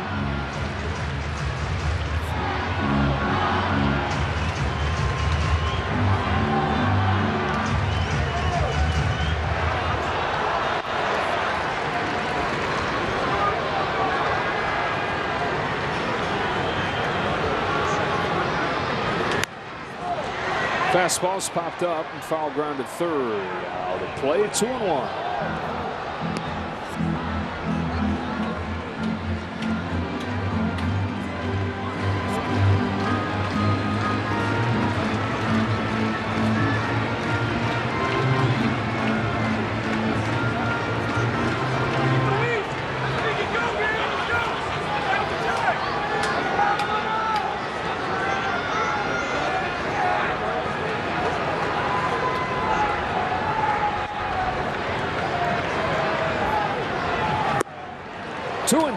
Attacks with a fastball and gets back in the count. Perfectly located, 96, top of the zone.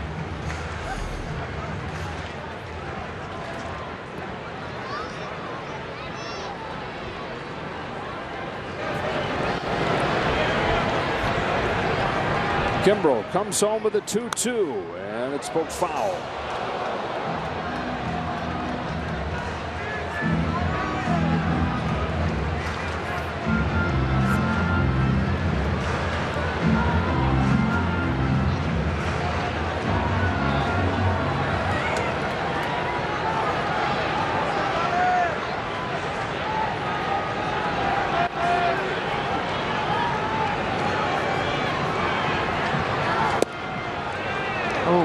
Misses spot, so didn't get the call, even though it might have been in the strike zone. The count goes full. This is strike 3, but you see the glove, Barnes having to come over.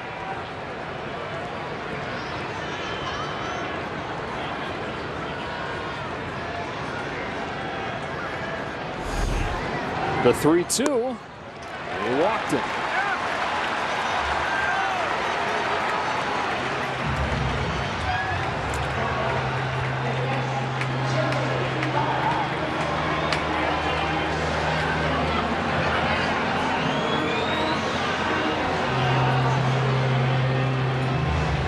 Runner at first, one away. Joey Bart, back-to-back 2-hit games for the Giant catcher.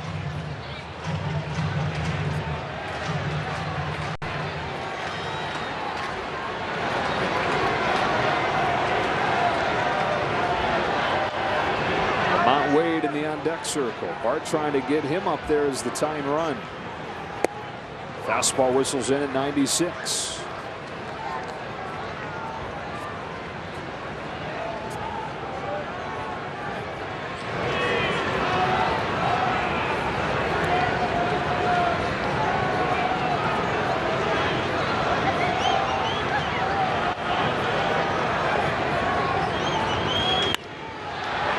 Base hit past Turner.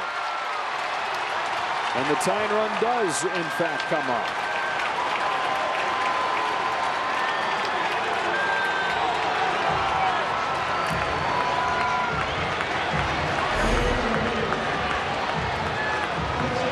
Fastball down and in. We've seen Joey Bart being able to handle that well this series.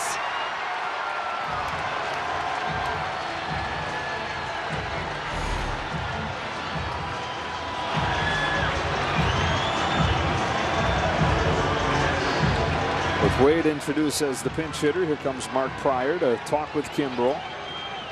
Wade's having a tough year, but the thing he has going for him that Gabe Kapler acknowledges here is that he's a left-handed hitter.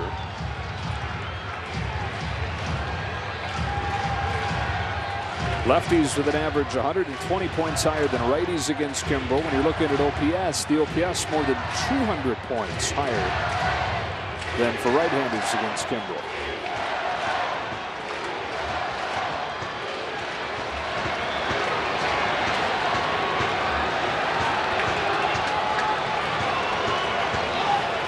Walk for Gonzalez, single for Bart. Lamont Wade pinch hitting for Dixon Machado. Dodgers 8-2 winners on Monday, 9-5 yesterday. Tight one here, and ball one from Kimbrough. Well, you're talking about the need to be efficient. He's thrown 13 pitches.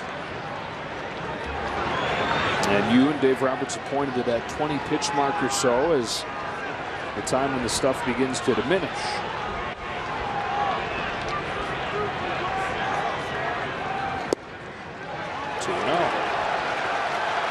And it starts with that fastball command, and I know you hear that with every pitcher.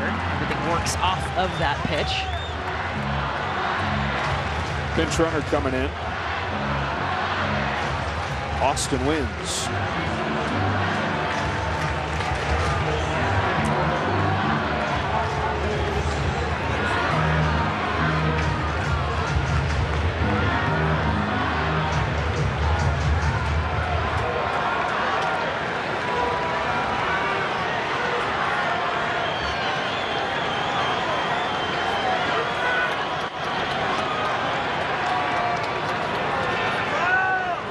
On 2-0, Wade takes a strike.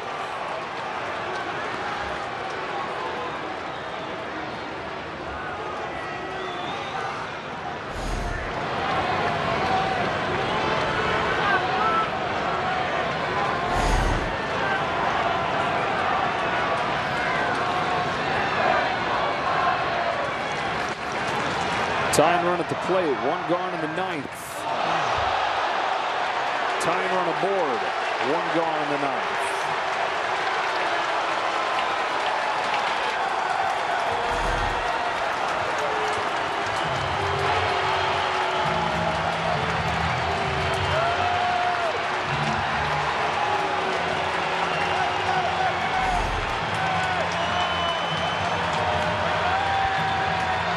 And the winning run coming to the plate in the form of Mike Yastrzemski.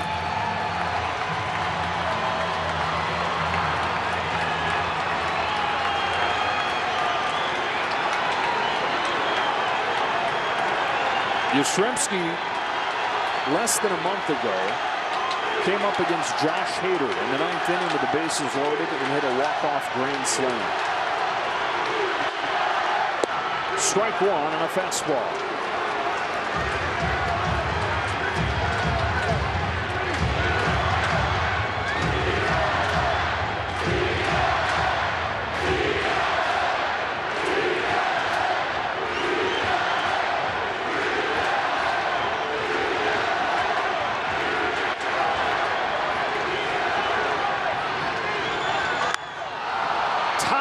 Fly ball into short right field. Lux is there. Infield fly rule in effect for out number 2.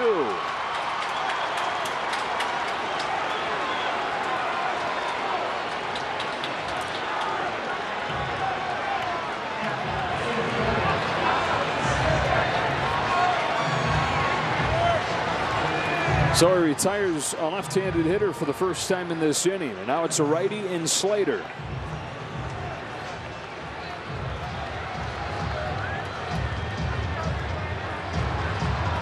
Dodgers with one in the second, one in the fourth, one in the seventh.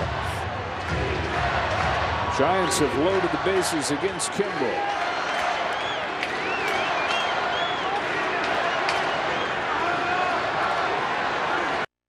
Slater 0 for 4 today, 0 for 13 in this series.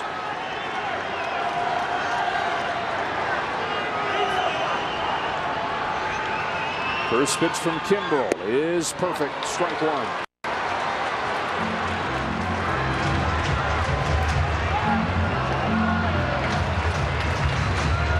Next pitcher to the 20th, Alex Vesia has started to warm if this gets to Brandon Belt. 2 batters from here.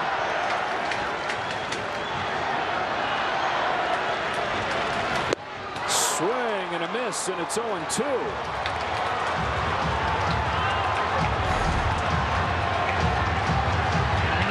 Top of the zone after 95 outside corner. Now he needs the put away. Bases loaded, 2 gone, 0-2. He struck him out. Generous outside corner from Corey Blazer to get Craig Kimbrel off the hook. And it's a 3-0 win for the Dodgers. That's a little extra oomph on this one. 96. Austin Barnes, a nice job of framing this one up because it was a little bit off the plate. Craig Kimbrel, a sigh of relief after loading the bases. And Miguel Vargas's debut, a successful one in a couple ways. He gets the 2 hits, he drives in 2 runs, and his team wins the game.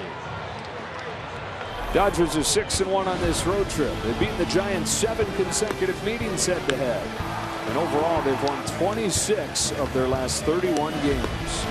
For Jessica Mendoza, Kirsten Watson, and the rest of our crew, Joe Davis saying so long from San Francisco. Finales tomorrow at 12:45, Kershaw against Junis.